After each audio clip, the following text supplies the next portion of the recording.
श्री नानक अंगद गुरु अमरदास पद बंद। रामदास अर्जन गुरु बर श्री हर गोबिंद। हरि राय हर कृष्ण गुरु तेग बहादुर चंद। दसवें गोबिंद सिंह गुरु नमो चरण अरविंद। जिसमें अमृत ज्ञान है माणक भगत बैराग। श्री गुरु ग्रंथ साहिब उदद बंदों कर अनुराग। श्री गुरु शब्द कमाए दिन जीते पंच विकार। तिन संतन को बंदना सिर चरणन पर तार। एक अंकारा सतगुरु ते प्रसाद सच होए। वाहिगुरु जी की फतेह विघ्न विनाशन सोए। वाहिगुरु जी की फतेह विघ्न विनाशन सोए। सतनाम श्री वाहिगुरु साहिब जी। दोहरा श्री गुरु घर ते वहर को दे तुपाक बगाए।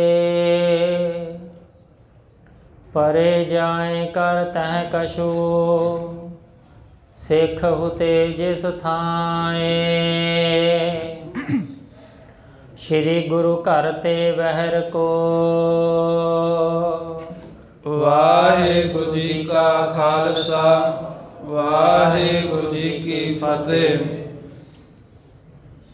परम सन्मान जोग चवर छत्र तख्त दे मालक प्रगट प्रतख हरि दा स्वरूप धन धन आज श्री गुरु ग्रंथ साहिब महाराज जी दी परम पवित्र सत संगत हजूरी दे अंदर नावे पातशाह धर्म रखियक बंदगी दे पुंज शस्त्र धारी श्री गुरु तेग बहादुर साहब महाराज दे पावन बंदगी अस्थान गुरुद्वारा श्री भोरा साहिब जी विखे महाराज दे हजूर पावन दरबारां पिछले पैर दे समय दे सजे हुए दीवाना च हाजरियां भर रहे सतगुरां दे अस्थानां ते यात्रा करके दर्शन दीदारे सेवावां करके गुरबख्शिशां प्राप्त कर रहे लाहा प्राप्त कर रहे गुरु प्यारी खालसा साध संगत जी। सतगुरां ने तरस करके सानू ਇਹ ਸਮਾਂ ਬਖਸ਼ਿਆ ਹੈ ਗੁਰਧਾਮਾਂ ਦੀ ਯਾਤਰਾ ਦਾ। ਇਹ ਸਾਡੀ ਜ਼ਿੰਦਗੀ ਦਾ ਸੁਨਹਿਰੀ ਸਮਾਂ ਮਿਲਿਆ ਸਾਨੂੰ। ਅੰਮ੍ਰਿਤਮਈ ਬਾਣੀ ਦੇ ਕੀਰਤਨ ਆਪ ਸੰਗਤਾਂ ਨੇ ਗੁਰੂ ਕੇ ਕੀਰਤਨੀਆਂ ਪਾਸੋਂ ਸਰਵਣ ਕੀਤੇ ਹਨ। ਗੁਰ ਇਤਿਹਾਸ ਦੀ ਲੜੀਵਾਰ ਕਥਾ ਵਿਚਾਰ ਦਾ ਸਮਾਂ ਹੋਇਆ ਹੈ। कल प्रसंग इतिहास दे तिकर सरवण कीते हैं आप जी ने।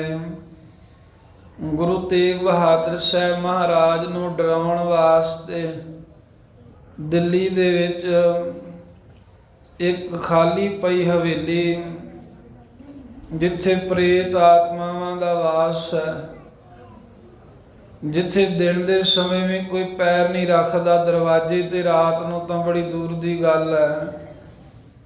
क्योंकि जिहड़ा भी उस हवेली विच रात रहा है उहदी सवेर नहीं कदी फिर हुई। ਇਸ ਤਰ੍ਹਾਂ ਸਲਾਹ ਕਰਕੇ ਔਰੰਗਜ਼ੇਬ ਤੇ ਕਾਜੀ ਮਲਾਣਿਆਂ ਨੇ ਵੀ ਗੁਰੂ ਤੇਗ ਬਹਾਦਰ ਸਾਹਿਬ ਨੂੰ ਉਸ ਹਵੇਲੀ 'ਚ ਰਾਤ ਰੱਖੀਏ। ਡਰ ਜਾਣਗੇ ਵੀ ਅਸੀਂ ਨਹੀਂ ਇੱਥੇ ਰਹਿਣਾ, ਫਿਰ ਆਖਾਂਗੇ ਵੀ ਸਲਾਮ ਕਬੂਲ ਕਰੋ। ਜੇ ਨਹੀਂ ਮੰਨਣਗੇ ਤਾਂ ਰਾਤ ਫਿਰ ਜਿਹੜਾ ਪ੍ਰੇਤ ਹੈ ਇਹਨਾਂ ਨੂੰ ਖਤਮ ਕਰ ਦੇਵੇਗਾ। ਇਹ ਸੋਚ ਕੇ ਪਹਿਰਾ ਸਖਤ ਕਰਤਾ। ਜਿਹੜੇ 5 ਸਿੱਖ ਸਨ ਉਹਨਾਂ ਨੂੰ ਬਾਹਰ ਹਵੇਲੀ ਤੋਂ ਠਹਿਰਾਇਆ। ਹਵੇਲੀ 'ਚ ਇਕੱਲੇ ਗੁਰੂ ਸਾਹਿਬ ਜੀ ਪ੍ਰਵੇਸ਼ ਕੀਤੇ। ਰਾਤ ਦਾ ਸਮਾਂ ਹੋਇਆ ਤਾਂ ਇੱਕ ਪ੍ਰੇਤ ਹੱਥ ਜੋੜ ਕੇ ਮਹਾਰਾਜ ਦੇ ਸਾਹਮਣੇ ਆ ਖਲੋਤਾ। ਮਹਾਰਾਜ ਕੋਈ ਸੇਵਾ ਦੱਸੋ, ਮੇਰਾ ਕੋਈ ਪਿਛਲਾ ਭਾਗ ਜਾਗਿਆ ਜੋ ਤੁਹਾਡੇ ਚਰਨ ਇਸ ਹਵੇਲੀ 'ਚ ਪਏ ਆ, ਤੇ ਵੀ ਮੈਂ ਪਹਿਲਾਂ ਦਾ ਇੱਥੇ ਹਵੇਲੀ 'ਚ ਰਹਿਣਾ ਹਾਂ, ਤੁਸੀਂ ਹੁਣ ਮਗਰੋਂ ਆਏ ਹੋ, ਸਾਡਾ ਫਰਜ਼ ਬਣਦਾ ਵੀ ਪ੍ਰਾਹੁਣਾਚਾਰੀ ਕਰੀਏ, ਤੁਹਾਡੀ ਸੇਵਾ ਕਰੀਏ। ਨਾਲੇ ਨੇ ਵੀ ਕਿਹਾ ਮਹਾਰਾਜ ਦੱਸੋ ਤੁਹਾਡਾ ਦੁਸ਼ਮਣ ਕੌਣ ਹੈ ਦਿੱਲੀ ਵਿੱਚ, ਉਹਦਾ ਨਾਮ ਲੈ ਦਿਓ, ਇੱਕ ਵਾਰ ਇਸ਼ਾਰਾ ਕਰ ਦਿਓ, ਐਡੀ ਦੂਰ ਸੱਟਾਂਗਾ ਵੀ ਦੂਸਰੇ ਨੂੰ ਪਤਾ ਹੀ ਨਹੀਂ ਲੱਗੂ ਵੀ ਗਿਆ ਕਿੱਥੇ ਹੈ, ਸਾਰਾ ਪਰਿਵਾਰ ਵੀ ਖਤਮ ਕਰ ਦਿਆਂਗਾ। ਮਹਾਰਾਜ ਕਹਿਣ ਲੱਗੇ ਵੀ ਸਾਡਾ ਕੋਈ ਵੀ ਵਿਰੋਧੀ ਨਹੀਂ ਹੈ, ਕਿਸੇ ਨੂੰ ਅਸੀਂ ਮਾਰਨਾ ਨਹੀਂ ਚਾਹੁੰਦੇ, ਸਾਰੇ ਜੀਵ ਆਪਣੇ ਕਰਮ ਭੋਗ ਰਹੇ ਹਨ। ਜਿਹੜਾ ਮਰਨ ਦਾ ਡੰਕਾ ਹੈ ਸਾਰਿਆਂ ਦੇ ਸਿਰ ਤੇ, ਕਾਲ ਦਾ ਡੰਕਾ ਪਰਮੇਸ਼ਰ ਵੱਲੋਂ ਵੱਜ ਹੀ ਰਿਹਾ ਹੈ, ਸਾਨੂੰ ਕਿਸੇ ਨੂੰ ਮਾਰਨ ਦੀ ਕੀ ਲੋੜ ਹੈ, ਆਪੇ ਸਮੇਂ ਦੇ ਨਾਲ ਪਰਮੇਸ਼ਰ ਸਭ ਨੂੰ ਲਈ ਜਾਂਦਾ ਹੈ। ਬਾਕੀ ਜਿਹੋ ਜਿਹੇ ਵੀ ਜੀਵ ਇੱਥੇ ਕਰਮ ਕਰਦਾ ਹੈ ਉਹੋ ਜਿਹੇ ਨਾਲ ਲੈ ਜਾਏਗਾ, ਚੰਗੇ ਕਰੇਗਾ ਮਾੜੇ ਕਰੇਗਾ ਉਹੋ ਜਿਹਾ ਫਲ ਭੋਗੇਗਾ। ਨੇਕ ਜੀਵਨ ਨੇਕ ਕਰਮ ਕਰਨ ਦੇ ਲਈ ਯਤਨ ਕਰਨਾ ਚਾਹੀਦਾ। ਇਸ ਤਰ੍ਹਾਂ ਮਹਾਰਾਜ ਸਾਹਿਬ ਨਾਲ ਬਚਨ ਵਿਲਾਸ ਕਰਦੇ ਹੀ ਇਹ ਅੰਤਰ ਧਿਆਨ ਹੋ ਗਿਆ। ਦਿੱਲੀ ਦੇ ਬਾਜ਼ਾਰਾਂ 'ਚ ਗਿਆ ਪ੍ਰੇਤ ਜੂਨੀ ਦੇ ਵਿੱਚ, ਜਦੋਂ ਬਾਜ਼ਾਰ ਵਿੱਚ ਵੇਖਿਆ ਵੀ ਮਠਿਆਈਆਂ ਪਕਵਾਨ ਕਈ ਬਣੇ ਆ, ਗੁਰੂ ਸਾਹਿਬ ਮੇਰੇ ਹੱਥੋਂ ਕੀ ਪਤਾ ਛਕਣ ਕਿ ਨਾ। ਫਿਰ ਇਹਨੇ ਕੁਝ ਮੇਵੇ ਦੇ ਫਲ ਲਏ ਆ, ਗੰਨੇ ਲਏ ਵੀ ਆਹ ਤਾਂ ਛਕ ਹੀ ਲੈਣਗੇ। ਗੁਰਾਂ ਦੇ ਹਜ਼ੂਰ ਹਾਜ਼ਰ ਹੋਇਆ, ਮਹਾਰਾਜ ਆ ਛਕੋ, ਮੇਰਾ ਵੀ ਕਿਤੇ ਇਸ ਜੂਨੀ ਵਿੱਚੋਂ ਦੁੱਖਾਂ ਦੇ ਵਿੱਚੋਂ ਛੁਟਕਾਰਾ ਹੋ ਜਾਵੇ ਤੁਹਾਡੀ ਸੇਵਾ ਕਰਕੇ। ਸੁੱਕੇ ਮੇਵੇ ਕੁਝ ਫਲ ਮਹਾਰਾਜ ਨੇ ਛਕੇ। ਫਿਰ ਗੰਨਾ ਚੁੱਪਣ ਲੱਗ ਪਏ। ਦੂਰ ਦੂਰ ਸਿਲੜਾਂ ਸੁੱਟਦੇ ਹਨ, ਕੁਝ ਕੰਧ ਤੋਂ ਬਾਹਰ ਜਿੱਥੇ ਸਿੱਖ ਬੈਠੇ ਉੱਧਰ ਸੁੱਟੀਆਂ ਹਨ। ਕੌਤਕ ਕਰਨਾ ਚਾਹੁੰਦੇ ਨੇ ਮਹਾਰਾਜ ਕੋਈ। ਜਦੋਂ ਸਤਿਗੁਰਾਂ ਨੇ ਸਭ ਕੁਝ ਛਕਾ ਲਿਆ, ਪ੍ਰੇਤ ਨੇ ਹੱਥ ਜੋੜੇ, ਮਹਾਰਾਜ ਕਿਰਪਾ ਕਰਕੇ ਅੱਜ ਜੂਨ ਤੋਂ ਛੁਟਕਾਰਾ ਦਵਾ ਦਿਓ, ਬੜੇ ਕਸ਼ਟ ਹਨ। ਪਾਤਸ਼ਾਹ ਕਹਿੰਦੇ ਪਹਿਲਾਂ ਇਹ ਦੱਸ ਵੀ ਤੂੰ ਪ੍ਰੇਤ ਜੂਨ 'ਚ ਆਇਆ ਕਿਵੇਂ ਆ। ਇਹਨੇ ਸਾਰੀ ਗੱਲ ਦੱਸੀ ਵੀ ਮਹਾਰਾਜ ਮੇਰਾ ਕੋਈ ਅਜੋ ਘਰ ਦੀ ਜੱਦੀ ਜਾਇਦਾਦ ਹੈ, ਜ਼ਮੀਨ, ਇਹਦਾ ਥੋੜ੍ਹਾ ਬਹੁਤਾ ਝਗੜਾ ਜਿਹਾ ਸੀ, ਉਹ ਮੈਨੂੰ ਹਿੱਸਾ ਨਹੀਂ ਸੀ ਦਿੰਦੇ। ਬਾਕੀ ਸੰਬੰਧੀ ਮੇਰੇ, ਮੈਂ ਪਰੇ ਪੰਚਾਇਤ ਵਿੱਚ ਝੂਠੀ ਸਹੁੰ ਖਾ ਕੇ ਕਿਹਾ ਵੀ ਇਹ ਸਾਰਾ ਕੁਝ ਹੀ ਮੇਰਾ ਹੈ, ਇਹਨਾਂ ਦਾ ਹੱਕ ਹੀ ਨਹੀਂ ਬਣਦਾ। ਮਹਾਰਾਜ ਝੂਠਾ ਧਰਮ ਕਮਾ ਕੇ, ਝੂਠ ਬੋਲ ਕੇ, ਜਿੱਥੇ ਪੈਂਚ ਨੰਬਰਦਾਰ ਚੌਧਰੀ ਪੰਚ ਸਰਪੰਚ ਬੈਠੇ ਸਨ, ਜਦੋਂ ਝੂਠਾ ਧਰਮ ਕਮਾਇਆ, ਝੂਠੀ ਸਹੁੰ ਖਾਧੀ ਵੀ ਇਹਨਾਂ ਦਾ ਤੇ ਕਿਸੇ ਦਾ ਹਿੱਸਾ ਬਣਦਾ ਨਹੀਂ, ਸਾਰਾ ਮੇਰਾ ਹੀ ਹੈ। ਪੰਚਾਇਤ ਵੀ ਭਰਮ ਗਈ ਵੀ ਇੱਦਾਂ ਬੰਦਾ ਕੋਈ ਝੂਠੀ ਸਹੁੰ ਖਾਂਦਾ ਨਹੀਂ। ਉਹ ਮਹਾਰਾਜ ਜਿਵੇਂ ਕਿਵੇਂ ਕਰਕੇ ਫੈਸਲਾ ਮੇਰੇ ਹੱਕ ਵਿੱਚ ਹੋ ਗਿਆ, ਜਿਸ ਕਰਕੇ ਮੈਂ ਇਹ ਪਾਪ ਕਮਾਉਣ ਕਰਨ ਜਦੋਂ ਮੈਂ ਮਰਿਆ ਤਾਂ ਮਰ ਕੇ ਫਿਰ ਮੇਰੀ ਗਤੀ ਨਹੀਂ ਹੋਈ, ਆ ਪ੍ਰੇਤ ਜੂਨੀ ਵਿੱਚ ਆਇਆ ਹਾਂ, ਇਹ ਮੈਂ ਆਪਣੇ ਕੀਤੇ ਦਾ ਫਲ ਪਾ ਰਿਹਾ ਹਾਂ। ਮਹਾਰਾਜ ਹੁਣ ਕਿਤੇ ਕੋਈ ਚੰਗਾ ਕਰਮ ਮੇਰਾ ਹੋਊਗਾ ਜਿਹੜਾ ਤੁਹਾਡੇ ਦਰਸ਼ਨ ਹੋਏ ਨੇ। ਸਾਹਿਬ ਕਹਿੰਦੇ ਜਾ ਫਿਰ ਉਹ ਗੰਨਾ ਜੋ ਅਸੀਂ ਚੂਸ ਕੇ ਛਿਲਕਾ ਸੁੱਟਿਆ ਤੂੰ ਉਹਦਾ ਰਸ ਚੂਸ ਲਾ। ਮਹਾਰਾਜ ਦਾ ਬਚਨ ਮੰਨ ਕੇ ਨੇ ਰਸ ਚੂਸਿਆ ਹੈ। ਉਸੇ ਵੇਲੇ ਹੀ ਸਾਧ ਸੰਗਤ ਦੀ ਕਲਿਆਣ ਹੋ ਗਈ, ਪ੍ਰੇਤ ਜੂਨੀ ਛੁੱਟ ਗਈ। ਇਵੇਂ ਧੰਨ ਗੁਰੂ ਤੇਗ ਬਹਾਦਰ ਮਹਾਰਾਜ ਸਾਹਿਬ ਸੱਚੇ ਪਾਤਸ਼ਾਹ ਜੀ ਨੇ ਇਸ ਪ੍ਰੇਤ ਦਾ ਉਧਾਰ ਕੀਤਾ, ਆਪਣੇ ਨਾਮ ਨੂੰ ਸੱਚਾ ਕਰਕੇ ਵਿਖਾਉਣ ਲਈ ਵੀ ਜੋ ਸਾਡਾ ਨਾਮ ਤੇਗ ਬਹਾਦਰ ਹੈ, ਕੱਲਾ ਬਹਾਦਰ ਹਾਂ ਨਹੀਂ, ਬਹਾਦਰੀ ਕਰਕੇ ਵਿਖਾਵਾਂਗੇ। ਤੇ ਧਰਮ ਦੇ ਲੇਖੇ ਜੋ ਹਿੰਦੂਆਂ ਦੀ ਬਾਹ ਫੜੀ ਉਹਨਾਂ ਦਾ ਧਰਮ ਬਚਾਉਣ ਵਾਸਤੇ, ਜਿਵੇਂ ਮਹਾਰਾਜ ਸਾਹਿਬ ਜੀ ਨੇ ਨਿਰਾਲੀ ਕਿਰਿਆ ਕੀਤੀ, ਆਪਣਾ ਸਿਰ ਤਿੱਕਰ ਦੇ ਦਿੱਤਾ। ਇਹ ਗੁਰੂ ਤੇਗ ਬਹਾਦਰ ਸਾਹਿਬ ਮਹਾਰਾਜ ਕੌਤਕ ਕਰਕੇ ਤੇ ਤੁਰਕ ਰਾਜ ਦੀਆਂ ਜੜ੍ਹਾਂ ਪੁੱਟਣੀਆਂ ਚਾਹੁੰਦੇ ਹਨ, ਜੋ ਇਹਨਾਂ ਨੂੰ ਪਹਿਲੇ ਜਾਮੇ 'ਚ ਰਾਜ ਬਖਸ਼ਿਆ ਹੈ। ਹੁਣ ਝੂਠੇ ਪਾ ਕੇ ਰਾਜ ਭਾਗ ਇਹਨਾਂ ਕੋ ਵਾਪਸ ਖਾਉਣ ਲੱਗੇ ਨੇ। ਇੱਥੋਂ ਤੱਕ ਆਪਾਂ ਕੱਲ ਸਾਖੀ ਸਰਵਣ ਕੀਤੀ ਹੈ। ਪ੍ਰੇਤ ਦਾ ਉਧਾਰ ਮਹਾਰਾਜ ਸਾਹਿਬ ਨੇ ਕੀਤਾ ਹੈ। ਇਸ ਤੋਂ ਅੱਗੇ ਜਿਵੇਂ ਹੋਰ ਪ੍ਰਸੰਗ ਆਉਂਦੇ ਹਨ, ਮਹਾਰਾਜ ਗੁਰੂ ਤੇਗ ਬਹਾਦਰ ਸਾਹਿਬ ਸੱਚੇ ਪਾਤਸ਼ਾਹ ਦੇ ਉਹ ਜੋ ਬਾਹਰ ਸੁੱਟੇ ਹੋਏ ਗੰਨਿਆਂ ਦੇ ਛਿਲਕੇ ਸਨ, ਉਹਨਾਂ ਨੂੰ ਚੂਸ ਕੇ ਇੱਕ ਸਿੱਖ 'ਚ ਜਿਵੇਂ ਸ਼ਕਤੀਆਂ ਆਈਆਂ। ਫਿਰ ਜਿਵੇਂ ਉਹਨੇ ਹਉਮੈ ਜੀ ਵਿਖਾਈ, ਮਹਾਰਾਜ ਉਹਦੀਆਂ ਸ਼ਕਤੀਆਂ ਖਿੱਚਦੇ ਨੇ। ਔਰੰਗਜ਼ੇਬ ਦੀ ਕਚਹਿਰੀ 'ਚ ਜਾਂਦੇ ਹਨ ਸਤਿਗੁਰੂ ਜੀ। ਇਹ ਨਾਵੇਂ ਪਾਤਸ਼ਾਹ ਦੇ ਪਵਿੱਤਰ ਜੀਵਨ 'ਚੋਂ ਇਤਿਹਾਸ ਅੱਜ ਆਪਾਂ ਸਰਵਣ ਕਰਾਂਗੇ। ਸੁਰਤੀਆਂ ਬਿਰਤੀਆਂ ਇਕਾਗਰ ਕਰੀਏ। ਮਹਾਰਾਜ ਸਾਹਿਬ ਜੀ ਦੇ ਚਰਨ ਕਮਲਾਂ ਦਾ ਧਰੋ ਧਿਆਨ। ਰਸਨਾ ਕਰੋ ਪਵਿੱਤਰ ਸਾਰੀ ਹੀ ਸੰਗਤ ਆਖੋ ਸਤਿਨਾਮ ਸ੍ਰੀ ਵਾਹਿਗੁਰੂ ਸਾਹਿਬ ਜੀ। ਸਤਿਨਾਮ ਸ੍ਰੀ ਵਾਹਿਗੁਰੂ ਸਾਹਿਬ ਜੀ। ਦੋਹਰਾ ਸ਼੍ਰੀ ਗੁਰੂ ਘਰ ਤੇ ਬਹਿਰ ਕੋ। ਧੰਨ ਸ਼੍ਰੀ ਗੁਰੂ ਤੇਗ ਬਹਾਦਰ ਸਾਹਿਬ ਮਹਾਰਾਜ ਸੱਚੇ ਪਾਤਸ਼ਾਹ ਜਿੱਥੇ ਹਵੇਲੀ ਦੇ ਵਿੱਚ ਰਾਤ ਦੇ ਸਮੇਂ ਮਹਾਰਾਜ ਨੂੰ ਡਰਾਉਣ ਵਾਸਤੇ ਮੁਗਲਾਂ ਨੇ, ਤੁਰਕਾਂ ਨੇ ਬੰਦ ਕੀਤਾ। ਬਾਦਸ਼ਾਹ ਨੇ ਉੱਥੇ ਪ੍ਰੇਤ ਦਾ ਹੀ ਉਧਾਰ ਕਰਤਾ ਜਿੱਥੋਂ ਲੋਕ ਡਰਦੇ ਸਨ। ਤੇ ਜਦੋਂ ਮਹਾਰਾਜ ਗੰਨਾ ਚੁੱਪ ਰਹੇ ਸਨ, ਛਿਲੜਾਂ ਕੁਝ ਜਿਹੜੀਆਂ ਅੰਦਰ ਸੁੱਟੀਆਂ ਤੇ ਕੁਝ ਬਾਹਰ ਵੀ ਸੁੱਟੀਆਂ ਸੀ। ਗੁਰੂ ਤੇਗ ਬਹਾਦਰ ਸਾਹਿਬ ਜੀ ਨੇ ਦੇ ਚੁਪਾਕ ਬਗਾਏ। ਇੱਕ ਖੇਡ ਕਰਨ ਵਾਸਤੇ, ਕੋਈ ਕੌਤਕ ਕਰਨ ਦੇ ਲਈ, ਜੋ ਕੋਈ ਸਿੱਖ ਦੇ ਮਨ ਵਿੱਚ ਸ਼ੰਕਾ ਸੀ ਉਹਨੂੰ ਦੂਰ ਕਰਨ ਵਾਸਤੇ ਗੰਨੇ ਦੀਆਂ ਜਿਹੜੀਆਂ ਛਿਲਕਾਂ ਹਨ, ਸਿੱਖ ਜਿੱਥੇ ਬੈਠੇ ਨੇ ਕੰਧ ਤੋਂ ਬਾਹਰ ਵਾਰ, ਉੱਥੇ ਮਹਾਰਾਜ ਨੇ ਵਗਾ ਕੇ ਸੁੱਟ ਦਿੱਤੀਆਂ। ਪਰੇ ਜਾਏ ਕਰ ਤਹ ਕਸ਼ੋ। ਉਹ ਛਿਲੜਾ, ਉਹ ਛਿਲਕੇ ਗੰਨੇ ਦੇ ਜਾ ਕੇ ਸਤਿਗੁਰਾਂ ਦੇ ਰਸ ਚੂਸੇ ਹੋਏ ਉੱਥੇ ਜਾ ਕੇ ਡਿੱਗੇ ਹਨ। ਸਿੱਖ ਹੁਤੇ ਜਿਸ ਥਾਏ। ਜਿਸ ਥਾਂ ਤੇ ਜਿਹੜੇ 5 ਸਿੱਖ ਮਹਾਰਾਜ ਦੇ ਨਾਲ ਆਏ, ਭਾਈ ਮਤੀ ਦਾਸ, ਭਾਈ ਦਿਆਲਾ ਜੀ, ਭਾਈ ਗੁਰਦਿੱਤਾ ਜੀ, ਭਾਈ ਸਾਹਿਬ ਚੰਦ ਉਦੋਂ ਰਠੌਰ, ਇਹ 5 ਸਿੱਖ ਬਾਹਰ ਬੈਠੇ ਹੋਏ ਸਨ। ਉੱਥੇ ਜਾ ਕੇ ਛਿਲਕੇ ਡਿੱਗੇ ਹਨ। ਚੌਪਾਈ ਇੱਕ ਸਿੱਖ ਨੇ ਲੈ ਕਰ ਮੁਖ ਪਾਇਆ। ਉਹਨਾਂ 5 ਚੋਂ ਇੱਕ ਸਿੱਖ ਨੇ ਉਸ ਵੇਲੇ ਵੇਖਿਆ ਵੀ ਮਹਾਰਾਜ ਸਾਹਿਬ ਨੇ ਇਹ ਛਿਲਕੇ ਭੇਜੇ ਹਨ।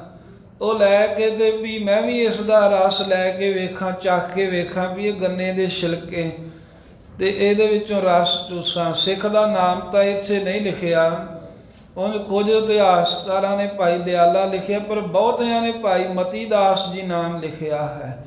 ਵੀ ਭਾਈ ਮਤੀ ਦਾਸ ਨੇ ਉਹ ਮਹਾਰਾਜ ਦੇ ਜੋ ਗੰਨਾ ਚੂਸ ਕੇ ਛਿਲਕੇ ਬਾਹਰ ਸਿੱਟੇ ਸਨ, ਉਹ ਛਿਲਕਾ ਹੱਥ ਵਿੱਚ ਲੈ ਲਿਆ।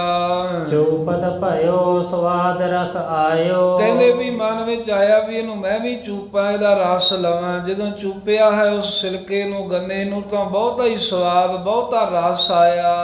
ਗੁਰੂ ਉਚਿਸ਼ਟ ਨਕੋ ਕਰਿਓ ਆਹਾਰਾ। ਜਦੋਂ ਭਾਈ ਮਤੀ ਦਾਸ ਨੇ ਗੁਰੂ ਤੇਗ ਬਹਾਦਰ ਸਾਹਿਬ ਜੀ ਦਾ ਸੀਤ ਪ੍ਰਸ਼ਾਦ, ਜੋ ਗੁਰਾਂ ਨੇ ਝੂਠਾ ਕੀਤਾ ਹੈ, ਗੁਰੂ ਦੀ ਝੂਠ ਵੀ ਪਵਿੱਤਰ ਹੈ, ਮਹਾਰਾਜ ਸਾਹਿਬ ਦਾ ਲਾਇਆ ਹੋਇਆ ਭੋਗ ਸ਼ੀਤ ਪ੍ਰਸਾਦ ਜਦੋਂ ਭਾਈ ਮਤੀ ਦਾਸ ਨੇ ਛਕਿਆ, ਸ਼ਕਤ ਸਹਿਤ ਭਾ ਤਤ ਛਿਨ ਭਾਰ। ਉਸੇ ਵੇਲੇ ਐਸੀ ਖੇਡ ਵਰਤੀ ਵੀ ਮਹਾਰਾਜ ਦਾ ਸ਼ੀਤ ਪ੍ਰਸਾਦ ਛਕਦਿਆਂ ਸਾਰ ਹੀ ਭਾਈ ਮਤੀ ਦਾਸ ਵਿੱਚ ਬਹੁਤ ਸ਼ਕਤੀਆਂ ਆ ਗਈਆਂ। ਇਹਨੇ ਆਪਣੇ ਆਪ ਨੂੰ ਬੜਾ ਭਾਰੀ, ਬੜਾ ਬਲੀ ਵੇਖਿਆ ਵੀ ਮੇਰੇ ਵਿੱਚ ਬਹੁਤਾ ਹੀ ਬਲ ਹੈ, ਵੀ ਮਨ ਵਿੱਚ ਇਹੋ ਜਿਹਾ ਫੁਰਨ ਆਇਆ ਵੀ ਮੈਂ ਜੋ ਚਾਹਾਂ ਉਹੀ ਕਰ ਸਕਦਾ ਹਾਂ। ਕਰ ਅਹੰਕਾਰ ਅਧਿਕ ਔਰ ਫੂਲਾ। ਫਿਰ ਉਹ ਸ਼ਕਤੀਆਂ ਜਦੋਂ ਅੰਦਰ ਆਈਆਂ, ਇਹਨੂੰ ਅਨੁਭਵ ਜਿਹਾ ਹੋਇਆ ਤੇ ਹੰਕਾਰ ਕਰਕੇ ਤੇ ਥੋੜਾ ਫੁੱਲ ਵੀ ਗਿਆ ਵੀ ਮੇਰੇ 'ਚ ਤਾਕਤ ਬੜੀ ਆ, ਵੀ ਮੇਰੇ 'ਚ ਬਹੁਤ ਸ਼ਕਤੀ ਹੈ। ਜਾਨਤ ਭਇਓ ਨਾ ਕੋ ਮਮ ਤੂਲਾ। ਇਥੋਂ ਤੀਕਰ ਮਨ ਦੇ ਵਿੱਚ ਫੁੱਲ ਫਲਾ ਗਿਆ ਮਤੀ ਦਾਸ, ਵੀ ਇਉਂ ਜਾਣਨ ਲੱਗਾ ਵੀ ਮੇਰੇ ਬਰਾਬਰ, ਮੇਰੇ ਤੁੱਲ ਜਹਾਨ ਵਿੱਚ ਕੋਈ ਹੋਰ ਹੈ ਹੀ ਨਹੀਂ, ਮੈਂ ਜੋ ਹਾਂ ਬਸ ਮੈਂ ਹੀ ਹਾਂ, ਵੀ ਮੇਰੇ ਵਰਗੀ ਸਮਰੱਥਾ ਕਿਹਦੇ ਵਿੱਚ ਹੈ। ਮੇਰੇ ਵਰਗੀ ਤਾਕਤ ਸੰਸਾਰ ਵਿੱਚ ਕਿਸੇ ਹੋਰ ਅੰਦਰ ਨਹੀਂ ਹੈ। ਇਸੇ ਪ੍ਰਕਾਰ ਭਈ ਭੁਨਸਾਰ। ਇਸ ਤਰ੍ਹਾਂ ਰਾਤ ਦਾ ਸਮਾਂ ਬਤੀਤ ਹੋਇਆ ਤੇ ਸਵੇਰ ਹੋ ਆਈ। ਸੂਰਜ ਉਦਿਓ ਮਿਟਿਓ ਅੰਧਕਾਰ। ਸੂਰਜ ਉਦੇ ਹੋਇਆ, ਰਾਤ ਦਾ ਜਿਹੜਾ ਅੰਧਕਾਰ ਹਨੇਰਾ ਸੀ ਉਹ ਸਾਰਾ ਹੀ ਉੱਡ ਗਿਆ। ਤਬ ਤੁਰ ਕੇਸ਼ਰ ਕੇ ਨਰ ਆਏ। ਜਦੋਂ ਦਿਨ ਚੜਿਆ ਤਾਂ ਔਰੰਗਜ਼ੇਬ ਨੇ ਜਿਨ੍ਹਾਂ ਦੀ ਡਿਊਟੀ ਲਾਈ ਸੀ ਉਹਦੇ ਕੋਈ ਬੰਦੇ ਵੇਖਣ ਵਾਸਤੇ ਆਏ ਗੁਰਾਂ ਨੂੰ। ਸ਼ਾਂਤ ਰੂਪ ਸਤ ਗੁਰੂ ਜਿਸ ਥਾਏ। ਜਿੱਥੇ ਸ਼ਾਂਤ ਸਰੂਪ ਗੁਰੂ ਤੇਗ ਬਹਾਦਰ ਸਾਹਿਬ ਜੀ ਜਿਸ ਪ੍ਰੇਤ ਦੀ ਹਵੇਲੀ ਵਿੱਚ ਭੂਤ ਬੰਗਲੇ ਵਿੱਚ ਠਹਿਰਾਏ ਹੋਏ ਸਨ। ਨਹੀਂ ਪ੍ਰੇਤ ਨੇ ਕਛੂ ਬਿਗਾਰਾ। ਵੇਖਣ ਵਾਸਤੇ ਤਾਂ ਇਹ ਆਏ ਆ ਵੀ ਭਲਾ ਰਾਤ ਗੁਰੂ ਤੇਗ ਬਹਾਦਰ ਸਾਹਿਬ ਡਰੇ ਨੇ, ਇਹਨਾਂ ਦਾ ਪ੍ਰੇਤ ਨੇ ਕੁਝ ਵਿਗਾੜਿਆ ਜਾਂ ਨਹੀਂ ਨੁਕਸਾਨ ਕੀਤਾ। ਤੇ ਜਦੋਂ ਆ ਕਰਕੇ ਵੇਖਿਆ ਵੀ ਗੁਰੂ ਤੇਗ ਬਹਾਦਰ ਸਾਹਿਬ ਮਹਾਰਾਜ ਸ਼ਾਂਤ ਬੈਠੇ ਹਨ, ਕਿਸੇ ਤਰ੍ਹਾਂ ਦਾ ਕੋਈ ਸ਼ਿਕਣ ਨਹੀਂ, ਨਾ ਕੋਈ ਡਰ ਹੈ, ਨਾ ਕੋਈ ਭੈ ਹੈ, ਆਨੰਦ ਦੇ ਵਿੱਚ ਹਨ। ਤੇ ਆਨੰਦ ਵਿੱਚ ਬੈਠੇ ਹੋਏ ਜਦੋਂ ਆ ਕੇ ਔਰੰਗਜ਼ੇਬ ਦੇ ਸਿਪਾਹੀਆਂ ਨੇ ਸਤਿਗੁਰਾਂ ਨੂੰ ਵੇਖਿਆ ਵੀ ਇਹਨਾਂ ਨੂੰ ਤਾਂ ਪ੍ਰੇਤ ਨੇ ਕੁਝ ਕਿਹਾ ਹੀ ਨਹੀਂ ਲੱਗਦਾ। ਨਹੀਂ ਤਰਸ਼ੇ ਬੈਠੇ ਸੁਖ ਭਾਰਾ। ਨਾ ਹੀ ਇਹਨਾਂ ਦੇ ਕੋਈ ਚਿਹਰੇ ਤੇ ਡਰ ਹੈ, ਬੜੇ ਸੁਖ ਨਾਲ ਬੈਠੇ, ਆਨੰਦ ਨਾਲ ਬੈਠੇ ਹੋਏ ਹਨ। ਹਿਮ ਸੁਨ ਗੁਰੂ ਹਕਾਰਨ ਕਰੇ। ਇਹ ਗੱਲ ਜਾ ਕੇ ਔਰੰਗਜ਼ੇਬ ਨੂੰ ਦੱਸੀ ਵੀ ਬਾਦਸ਼ਾਹ ਸਲਾਮਤ, ਉਹਨਾਂ ਨੂੰ ਤਾਂ ਕੋਈ ਡਰ ਭੈ ਹੀ ਨਹੀਂ ਹੈ, ਉਹ ਤਾਂ ਉਸੇ ਤਰ੍ਹਾਂ ਬੈਠੇ ਨੇ ਗੁਰੂ ਸਾਹਿਬ। ਫਿਰ ਔਰੰਗਜ਼ੇਬ ਕਹਿਣ ਲੱਗਾ ਵੀ ਉਹਨਾਂ ਨੂੰ ਮੇਰੇ ਕੋਲ ਕਚਹਿਰੀ ਵਿੱਚ ਪੇਸ਼ ਕਰੋ, ਲਿਆਓ ਇੱਥੇ। ਤੁਰ ਕੇਸ਼ਰ ਨੇ ਔਰ ਹੱਠ ਧਰੇ। ਮਹਾਰਾਜ ਨੂੰ ਬੁਲਾਉਣ ਵਾਸਤੇ ਔਰੰਗਜ਼ੇਬ ਨੇ ਆਪਣੇ ਹਿਰਦੇ 'ਚ ਹੱਠ ਧਾਰ ਲਿਆ, ਹੱਠ ਧਰਮੀ ਕਰਦਾ ਹੈ ਵੀ ਗੁਰੂ ਤੇਗ ਬਹਾਦਰ ਸਾਹਿਬ ਜੀ ਨੂੰ ਇੱਥੇ ਕਚਹਿਰੀ ਵਿੱਚ ਲੈ ਕੇ ਆਵੋ। ਨਿਕਸੇ ਭਵਨ ਵਿਖੇ ਤੇ ਜਬੈ। ਇੱਧਰ ਫਿਰ ਸਿਪਾਹੀ ਕਹਿੰਦੇ ਮਹਾਰਾਜ ਤੁਹਾਨੂੰ ਬਾਦਸ਼ਾਹ ਸੱਦਦਾ ਹੈ, ਜਾਣਾ ਪਵੇਗਾ। ਸਾਹਿਬ ਕਹਿੰਦੇ ਵੀ ਅਸੀਂ ਆਈ ਇਸੇ ਕੰਮ ਹੈ, ਜਿੱਥੇ ਲਿਜਾਣਾ ਲੈ ਜਾਓ। ਸਤਿਗੁਰੂ ਸਾਹਿਬ ਨੂੰ ਨਾਲ ਲੈ ਕੇ ਕੁਝ ਕੁ ਸਿਪਾਹੀ ਬੜੀ ਸਾਵਧਾਨਤਾ ਦੇ ਨਾਲ ਜਦੋਂ ਹਵੇਲੀ ਚੋਂ ਬਾਹਰ ਆਏ, ਮਿਲੇ ਸਿੱਖ ਸੰਖੀ ਜੇ ਤਬੈ। ਤੇ ਜਦੋਂ ਬਾਹਰ ਆਏ ਨੇ ਦਰਵਾਜ਼ੇ ਤੇ ਜਿਹੜੇ ਉਹ ਪੰਜੇ ਸਿੱਖ ਮਹਾਰਾਜ ਸਾਹਿਬ ਦੇ ਸੰਗੀ ਸਨ, ਭਾਈ ਮਤੀ ਦਾਸ ਦਿਆਲਾ ਜੀ ਆਦਿਕ, ਉਹ ਗੁਰੂ ਤੇਗ ਬਹਾਦਰ ਸਾਹਿਬ ਜੀ ਨੂੰ ਮਿਲੇ ਨੇ, ਸਤਿਗੁਰਾਂ ਨੂੰ ਨਮਸਕਾਰ ਕੀਤੀ। ਬੰਧਨ ਕੀਨ ਚਰਨ ਸਿਰ ਧਰ ਕੇ। ਮਹਾਰਾਜ ਸਾਹਿਬ ਦੇ ਪਾਵਨ ਚਰਨ ਕਮਲਾਂ ਤੇ ਸਿਰ ਰੱਖ ਕੇ ਨਾ ਸਿੱਖਾਂ ਨੇ ਨਮਸਕਾਰ ਕੀਤੀ, ਮੱਥਾ ਟੇਕਿਆ, ਕਿਉਂਕਿ ਸਾਰੀ ਰਾਤ ਗੁਰਾਂ ਦੇ ਨਾਲੋਂ ਇਹਨਾਂ ਨੂੰ ਵੱਖਰਿਆਂ ਅਲੱਗ ਰੱਖਿਆ ਗਿਆ ਸੀ। ਬੋਲਿਓ ਦਵੈ ਕਰ ਜੋਰਨ ਕਰਕੇ। ਉਸ ਵੇਲੇ ਉਹ ਸਿੱਖ ਭਾਈ ਮਤੀ ਦਾਸ ਜਿਹਨੂੰ ਸ਼ਕਤੀ ਪ੍ਰਾਪਤ ਹੋਈ ਸੀ ਨਾ ਮਹਾਰਾਜ ਦਾ, ਜੋ ਸੀਤ ਪ੍ਰਸ਼ਾਦ ਛਕਣ ਦੇ ਨਾਲ ਦੋਵੇਂ ਹੱਥ ਜੋੜ ਕੇ ਕਹਿਣ ਲੱਗਾ, ਹੈ ਗਰੀਬ ਨਵਾਜ ਸ੍ਰੀ ਸਤਿਗੁਰ ਕਿਉਂ ਸੰਕਟ ਸਹੀ ਇਹਦੇ ਹੈ। ਮਨ ਚ ਮਾਨ ਆ ਗਿਆ ਨਾ ਵੀ ਮੈਂ ਬੜੀ ਤਾਕਤ ਰੱਖਦਾ ਵੀ ਮੇਰੇ ਚ ਬੜੀ ਸਮਰੱਥਾ। ਕਹਿੰਦਾ, ਹੈ ਗੁਰੂ ਤੇਗ ਬਹਾਦਰ ਸਾਹਿਬ ਜੀ, ਆ ਜਿਹੜਾ ਤੁਰਕ ਸੰਕਟ ਜਿਹਾ ਦੇ ਰਹੇ ਆ, ਕੈਦ ਵਿੱਚ ਪਏ ਹੋ, ਜਦੋਂ ਜਿੱਧਰ ਮਰਜ਼ੀ ਲੈ ਜਾਂਦੇ ਨੇ ਆ ਕੇ ਸਿਪਾਹੀ, ਇਹ ਸੰਕਟ ਇਹ ਦੁੱਖ ਕਿਉਂ ਸਹਾਰਦੇ ਹੋ? ਮੋ ਕਹੋ ਨੈਣ ਸੈਨ ਸੋ ਕਹੀਐ। ਬਸ ਮੈਨੂੰ ਆਪਣੇ ਨੇਤਰਾਂ ਦੇ ਨਾਲ ਇਸ਼ਾਰਾ ਹੀ ਕਰੋ, ਬਸ ਥੋੜਾ ਜਿਹਾ ਵੀ ਤੂੰ ਇਹ ਸੰਕਟ ਕੱਟ ਦੇ, ਇਹ ਸਾਰੇ ਦੁੱਖ ਕੱਟ ਦੇ। ਮੈਂ ਸਮਰੱਥ ਹੂੰ ਸਗਰੀ ਭਾਂਤ। ਸਿੱਖ ਕਹਿੰਦਾ, ਹੈ ਗੁਰੂ ਤੇਗ ਬਹਾਦਰ ਸਾਹਿਬ ਜੀ ਮੈਨੂੰ ਇਸ਼ਾਰਾ ਤਾਂ ਕਰੋ, ਕੋਈ ਸੇਵਾ ਤਾਂ ਦਿਓ, ਮੈਂ ਝਾਟੀ ਇਹਨਾਂ ਦਾ ਵੇਖੋ ਕੀ ਕਰਦਾ, ਤੁਰਕਾਂ ਦਾ ਨਾਸ ਕਿਵੇਂ ਕਰਦਾ, ਕਿਉਂਕਿ ਮੈਂ ਸਮਰੱਥ ਹਾਂ, ਸਭ ਤਰ੍ਹਾਂ ਕਰਕੇ ਮੇਰੇ 'ਚ ਬੜੀ ਤਾਕਤ ਹੈ। ਚਾਹੋ ਸੋ ਕਰੋ ਪਿਖੋ ਸਖਿਆ। ਮਹਾਰਾਜ ਜੋ ਮੈਂ ਚਾਹਾਂ ਉਹੀ ਕਰ ਸਕਦਾ ਹਾਂ, ਜੇ ਨਹੀਂ ਯਕੀਨ ਤਾਂ ਸਾਹਮਣੇ ਪ੍ਰਗਟ ਹੀ ਵੇਖ ਲਓ, ਇੱਕ ਰਾਂ ਇਸ਼ਾਰਾ ਚਾਹੀਦਾ ਤੁਹਾਡਾ, ਮੈਂ ਸਾਹਮਣੇ ਕਰਕੇ ਵਿਖਾ ਦਿੰਨਾ ਪ੍ਰਤੱਖ। 100,000 ਲੱਖਨ ਕਿਆ ਗਨੋ। ਮਹਾਰਾਜ 100 ਬੰਦਾ, ਫਿਰ 1000, ਫਿਰ ਲੱਖਾਂ, ਗੱਲ ਕੀ ਵੀ ਗਿਣਤੀ ਹੀ ਨਹੀਂ ਕਿਸੇ ਦੀ, ਕੋਈ ਅਣਗਿਣਤ ਹੀ ਭਾਵੇਂ ਆ ਜਾਣ, ਮੈਂ ਕੀ ਗਿਣਤੀ ਕਰਕੇ ਦੱਸਾਂ। ਤੁਰਕ ਤੁਰਕ ਪਤ ਜੁਤ ਸਭ ਹਨੋ। ਆ ਜਿੰਨੇ ਵੀ ਮਹਾਰਾਜ ਲੱਖਾਂ ਅਣਗਿਣਤੀ ਤੁਰਕ ਹਨ, ਇਹਨਾਂ ਤੁਰਕਾਂ ਦੇ ਸਮੇਤ, ਇਹਨਾਂ ਤੁਰਕਾਂ ਦਾ ਜਿਹੜਾ ਬਾਦਸ਼ਾਹ ਔਰੰਗਜ਼ੇਬ, ਸਾਰਿਆਂ ਨੂੰ ਮੈਂ ਨਾਸ਼ ਕਰ ਦੂੰ, ਇੰਨੀ ਤਾਕਤ ਹੈ ਮੇਰੇ 'ਚ। ਬਾਕੀ ਸੰਤਤ ਰਹਿ ਨ ਜੈਸੇ। ਬਾਕੀ ਫਿਰ ਹੋਰ ਵੀ ਇਹਨਾਂ ਦੀ ਸੰਤਾਨ ਵੀ ਨਹੀਂ ਰਹਿਣ ਦਊਂਗਾ, ਘਰ ਘਾਟ ਵੀ ਸਾਰਾ ਹੀ ਉਜਾੜ ਦਿਆਂਗਾ ਤੁਰਕਾਂ ਦਾ। ਮੈਂ ਕਰ ਕਰਮ ਦਿਖਾਵੋ ਐਸੇ। ਇੱਕ ਤੁਹਾਡੀ ਆਗਿਆ ਚਾਹੀਦੀ ਆ, ਮੈਂ ਐਸਾ ਕਰਮ ਕਰਕੇ ਵਿਖਾਵਾਂਗਾ, ਤੁਰਕ ਤੇ ਇਹਨਾਂ ਦਾ ਰਾਜਾ, ਇਹਨਾਂ ਦਾ ਘਰ ਘਾੜ ਸਭ ਕੁਝ ਹੀ ਨਾਸ ਕਰ ਦਿਆਂਗਾ।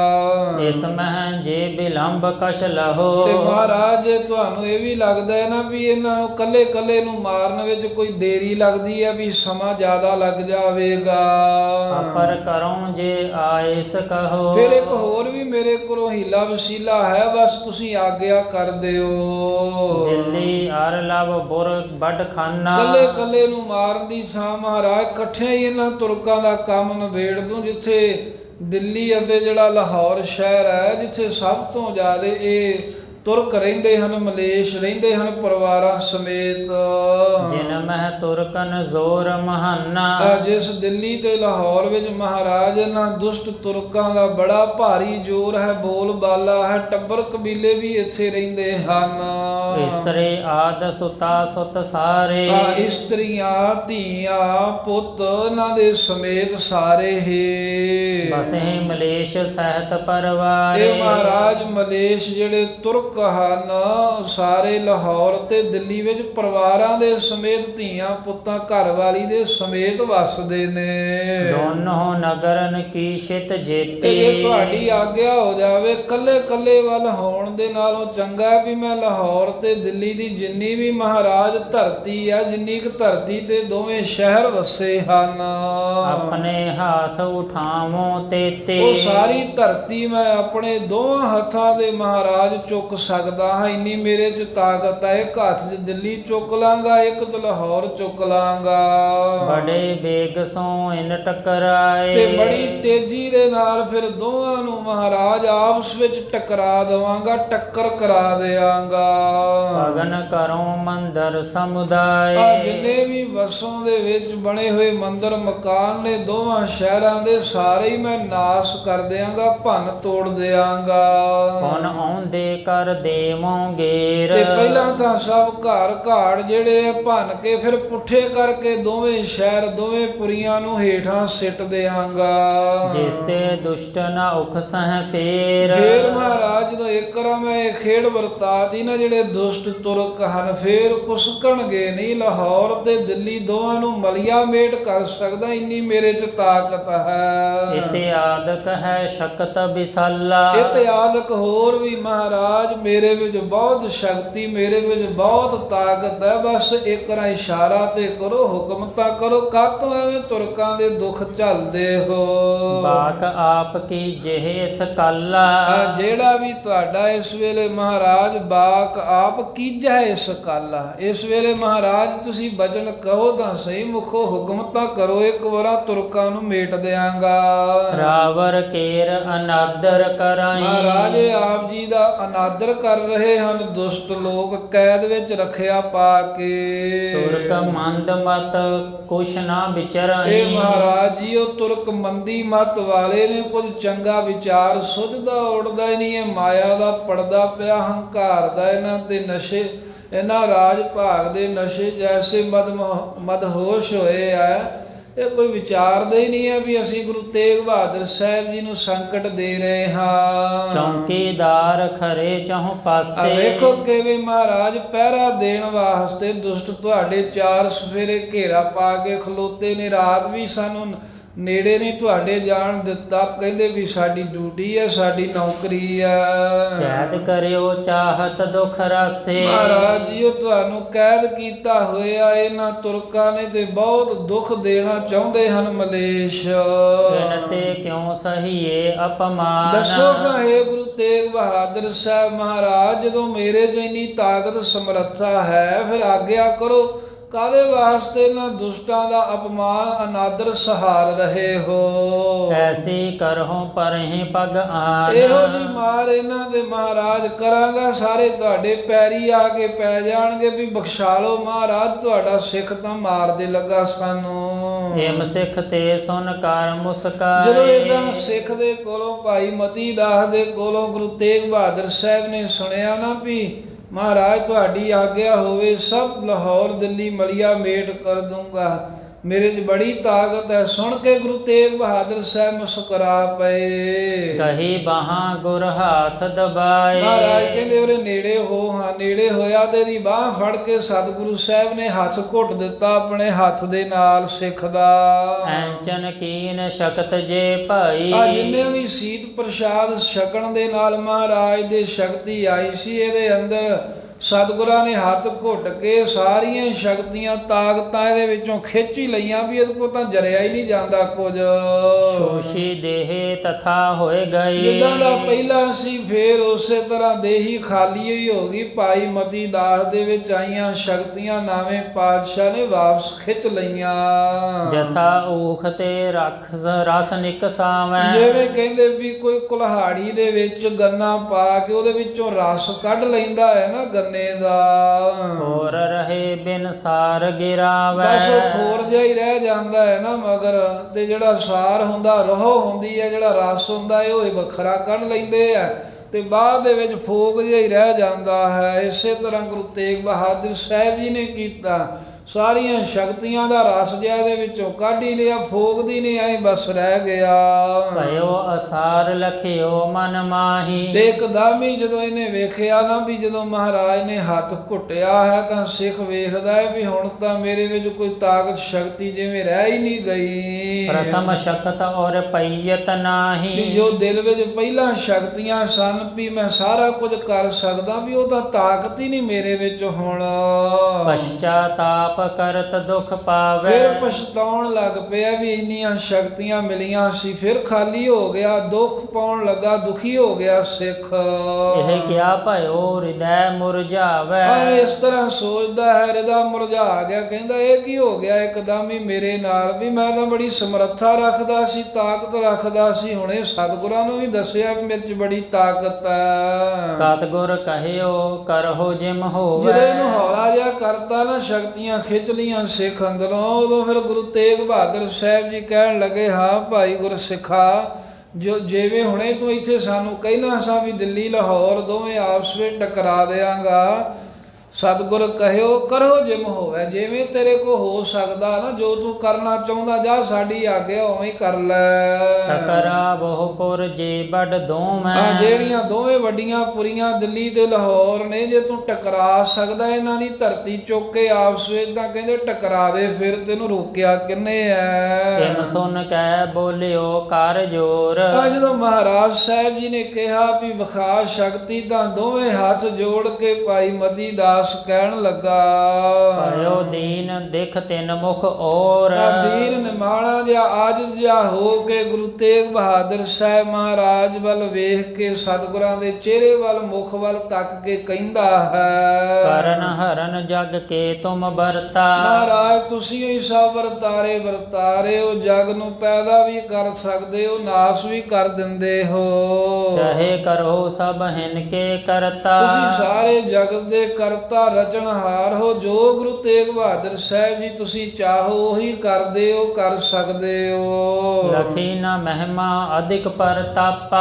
ਮਹਾਰਾਜ ਇਹ ਤਾਂ ਮੈਂ ਭੁੱਲ ਗਿਆ ਵੀ ਤੁਹਾਡਾ ਪ੍ਰਤਾਪ ਤਾਂ ਬਹੁਤ ਹੈ, ਪਰ ਮੈਂ ਤੁਹਾਡੀ ਮਹਿਮਾ ਨੂੰ ਇੱਕ ਸਮੇਂ ਲਈ ਭੁੱਲ ਹੀ ਗਿਆ। ਮੈਂ ਤੁਹਾਨੂੰ ਜਾਣਿਆ ਨਹੀਂ ਵੀ ਤੁਸੀਂ ਸਮਰੱਥ ਹੋ। ਕਰਿਓ ਜਨਾਮਨ ਕੋ ਮੈਂ ਆਪਾ। ਪਾਤਸ਼ਾਹ ਮੈਂ ਮਾਫੀ ਚਾਹੁੰਦਾ ਹੈ ਵੀ ਮੈਂ ਤੁਹਾਡੇ ਸਾਹਮਣੇ ਆਪਣਾ ਆਪ ਜਣਾਇਆ ਵੀ ਮੈਂ ਬੜਾ ਸਮਰੱਥ ਹਾਂ, ਮੇਰੇ 'ਚ ਬੜੀ ਤਾਕਤ ਹੈ। ਕਰੋ ਸਹਾਇ ਗੁਰੂ ਕੀ ਅਬੈ। ਮਹਾਰਾਜ ਮੇਰੇ ਮਨ ਵਿੱਚ ਜਦੋਂ ਸ਼ੀਤ ਪ੍ਰਸ਼ਾਦ ਛਕਿਆ, ਉਹ ਸ਼ਕਤੀ ਆਈ, ਤਾਂ ਮੈਂ ਸੋਚਿਆ ਵੀ ਮਹਾਰਾਜ ਕੈਦ ਵਿੱਚ ਪਏ ਨੇ, ਵੇਖੋ ਕਿੰਨੇ ਦੁੱਖ ਝੱਲ ਰਹੇ ਹਨ, ਤਾਂ ਮੈਂ ਗੁਰੂ ਤੇਗ ਬਹਾਦਰ ਸਾਹਿਬ ਦੀ ਹੁਣ ਇਸ ਵੇਲੇ ਸਹਾਇਤਾ ਕਰ ਦੇਵਾਂ। ਹਤੋਂ ਤੁਰਕ ਜੇ ਦੋਖੀ ਸਭੈ। ਮਹਾਰਾਜ ਇਹ ਮੇਰੀ ਭੋਲੀ ਆ, ਜਿਹੜਾ ਮੈਂ ਕਿਹਾ ਵੀ ਸਤਿਗੁਰੂ ਸਾਹਿਬ ਜੀ ਨੂੰ ਕੈਦ ਦੇ ਦੁੱਖਾਂ ਤੋਂ ਬਚਾ ਕੇ ਇਹਨਾਂ ਦੇ ਦੋਖੀਆਂ ਨੂੰ, ਤੁਰਕਾਂ ਸਾਰਿਆਂ ਨੂੰ ਮੈਂ ਮਾਰ ਦਵਾਂ। ਐਸੀ ਕਰਹੋ ਇਨਹੁ ਕੇ ਸੰਗ। ਇਹ ਜਿਹੜਾ ਮਹਾਰਾਜ ਮੇਰੇ ਮਨ ਵਿੱਚ ਆਇਆ ਨਾ ਵੀ ਇਹਨਾਂ ਤੁਰਕਾਂ ਦੇ ਨਾਲ ਮੈਂ ਇਹੋ ਜੀ ਮਾਰ ਕਰਾਂਗਾ, ਇਹੋ ਜਿਹਾ ਇਹਨਾਂ ਨੂੰ ਦੁੱਖ ਦੇਵਾਂਗਾ। ਜਰ ਸਮੇਤ ਤਰ ਸਗਰੋ ਭੰਗ। ਜਿਵੇਂ ਕੋਈ ਦਰਖਤ ਜੜਾਂ ਦੇ ਸਮੇਤ ਪੁੱਟ ਦਈਦਾ ਹੈ ਨਾ, ਫਲ ਫੁੱਲ ਪੱਤੇ ਸਭ ਕੁਝ ਹੀ ਟਹਿਣੀਆਂ ਸਮੇਤ ਸੁੱਕ ਜਾਂਦਾ, ਐਵੇਂ ਗੁਰੂ ਤੇਗ ਬਹਾਦਰ ਸਾਹਿਬ ਨੂੰ ਸਿੱਖ ਕਹਿੰਦਾ, ਮਹਾਰਾਜ ਮੇਰੇ ਮਨ 'ਚ ਫੁਰਨਾ ਆਇਆ, ਵੀ ਇਹਨਾਂ ਤੁਰਕਾਂ ਦੀਆਂ ਮੈਂ ਜੜ੍ਹਾਂ ਹੀ ਪੁੱਟ ਦੇਵਾਂ, ਸਾਰਾ ਕੁਝ ਹੀ ਮਲੀਆ ਮੇਟ ਕਰ ਦੇਵਾਂ। ਭਾਈ ਸ਼ਕਤ ਜਬ ਮੂੰਹ ਮਹਿ ਭਾਰੀ। ਜਦੋਂ ਇਸ ਤਰ੍ਹਾਂ ਮੇਰੇ ਵਿੱਚ ਬਹੁਤ ਭਾਰੀ ਸ਼ਕਤੀ ਆਈ, ਮੈਨੂੰ ਇਸ ਤਰ੍ਹਾਂ ਦਾ ਪ੍ਰਤੀਤ ਹੋਇਆ ਵੀ ਮੈਂ ਕੁਝ ਵੀ ਕਰ ਸਕਦਾ ਹਾਂ। ਸਰਬ ਜਥਾਰਥ ਗਿਰਾ ਉਚਾਰੀ। ਬਾਕੀ ਉਦੋਂ ਦਾ ਮੈਂ ਜਥਾਰਥ ਬਿਲਕੁਲ ਸੱਚੀ ਗੱਲ ਹੀ ਕਹੀ ਸੀ, ਜਦੋਂ ਮੇਰੇ ਅੰਦਰ ਸ਼ਕਤੀ ਸੀ ਮਹਾਰਾਜ ਮੈਂ ਇਹਨਾਂ ਨੂੰ ਮਲੀਆ ਮੇਟ ਕਰ ਸਕਦਾ ਸਾਂ। ਰਾਵਰ ਨੇ ਬਾਹु ਮਮ ਗਹੀ। ਪਰ ਮਹਾਰਾਜ ਜੀਓ ਰਾਵਰ ਨੇ ਬਾਹु ਮਮ ਗਹੀ। ਜਦੋਂ ਆਪ ਜੀ ਨੇ ਮੇਰੀ ਬਾਹ ਫੜੀ ਹੈ ਨਾ, ਤਾਂ ਬਾਹ ਫੜ ਕੇ ਹੱਥ ਜਿਹਾ ਘੁੱਟ ਦਿੱਤਾ ਹੈ। ਭਇਓ ਰੰਕ ਨਾ ਸ਼ਕਤ ਕੁਛ ਰਹੀ। ਸ਼ਕਤੀਆਂ ਵੱਲੋਂ ਧਣ ਮਹਾਰਾਜ ਮੈਂ ਇੱਕਦਮ ਗਰੀਬ ਹੀ ਹੋ ਗਿਆ, ਮੇਰੇ 'ਚ ਨਹੀਂ ਕੋਈ ਤਾਕਤ ਸਮਰੱਥਾ ਰਹੀ ਵੀ ਮੈਂ ਦਿੱਲੀ ਤੇ ਲਾਹੌਰ ਨੂੰ ਆਪਸ ਵਿੱਚ ਟਕਰਾ ਕੇ ਮਲੀਆ ਮੇਟ ਕਰਾਂ। ਇਹ ਹੁਣ ਨਹੀਂ ਸਮਰੱਥਾ ਮੇਰੇ ਅੰਦਰ।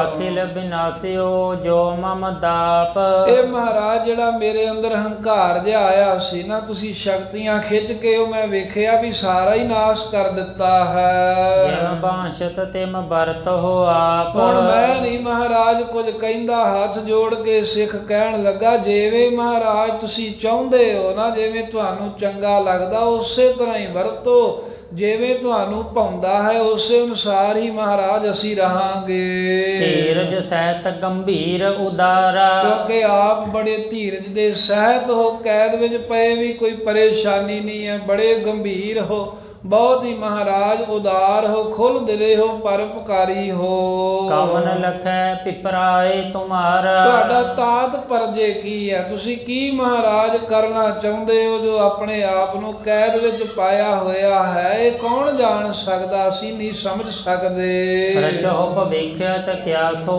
ਬਿਰਤਾਂਤ। ਆਉਣ ਵਾਲੇ ਸਮੇਂ 'ਚ ਮਹਾਰਾਜ ਕੀ ਤੁਸੀਂ ਕੌਤਕ ਕਰਨਾ ਚਾਹੁੰਦੇ ਹੋ। ਭਾਈ ਮਤੀ ਦਾਸ ਕਹਿੰਦਾ ਇਹ ਸਾਨੂੰ ਮਹਾਰਾਜ ਸਮਝ ਨਹੀਂ ਹੈ, ਸਾਨੂੰ ਨਹੀਂ ਇਸ ਗੱਲ ਦਾ ਪਤਾ। ਨਹਿ ਕੋ ਜਾਣ ਸਕਹਿ ਅਸਭਾਂਤ।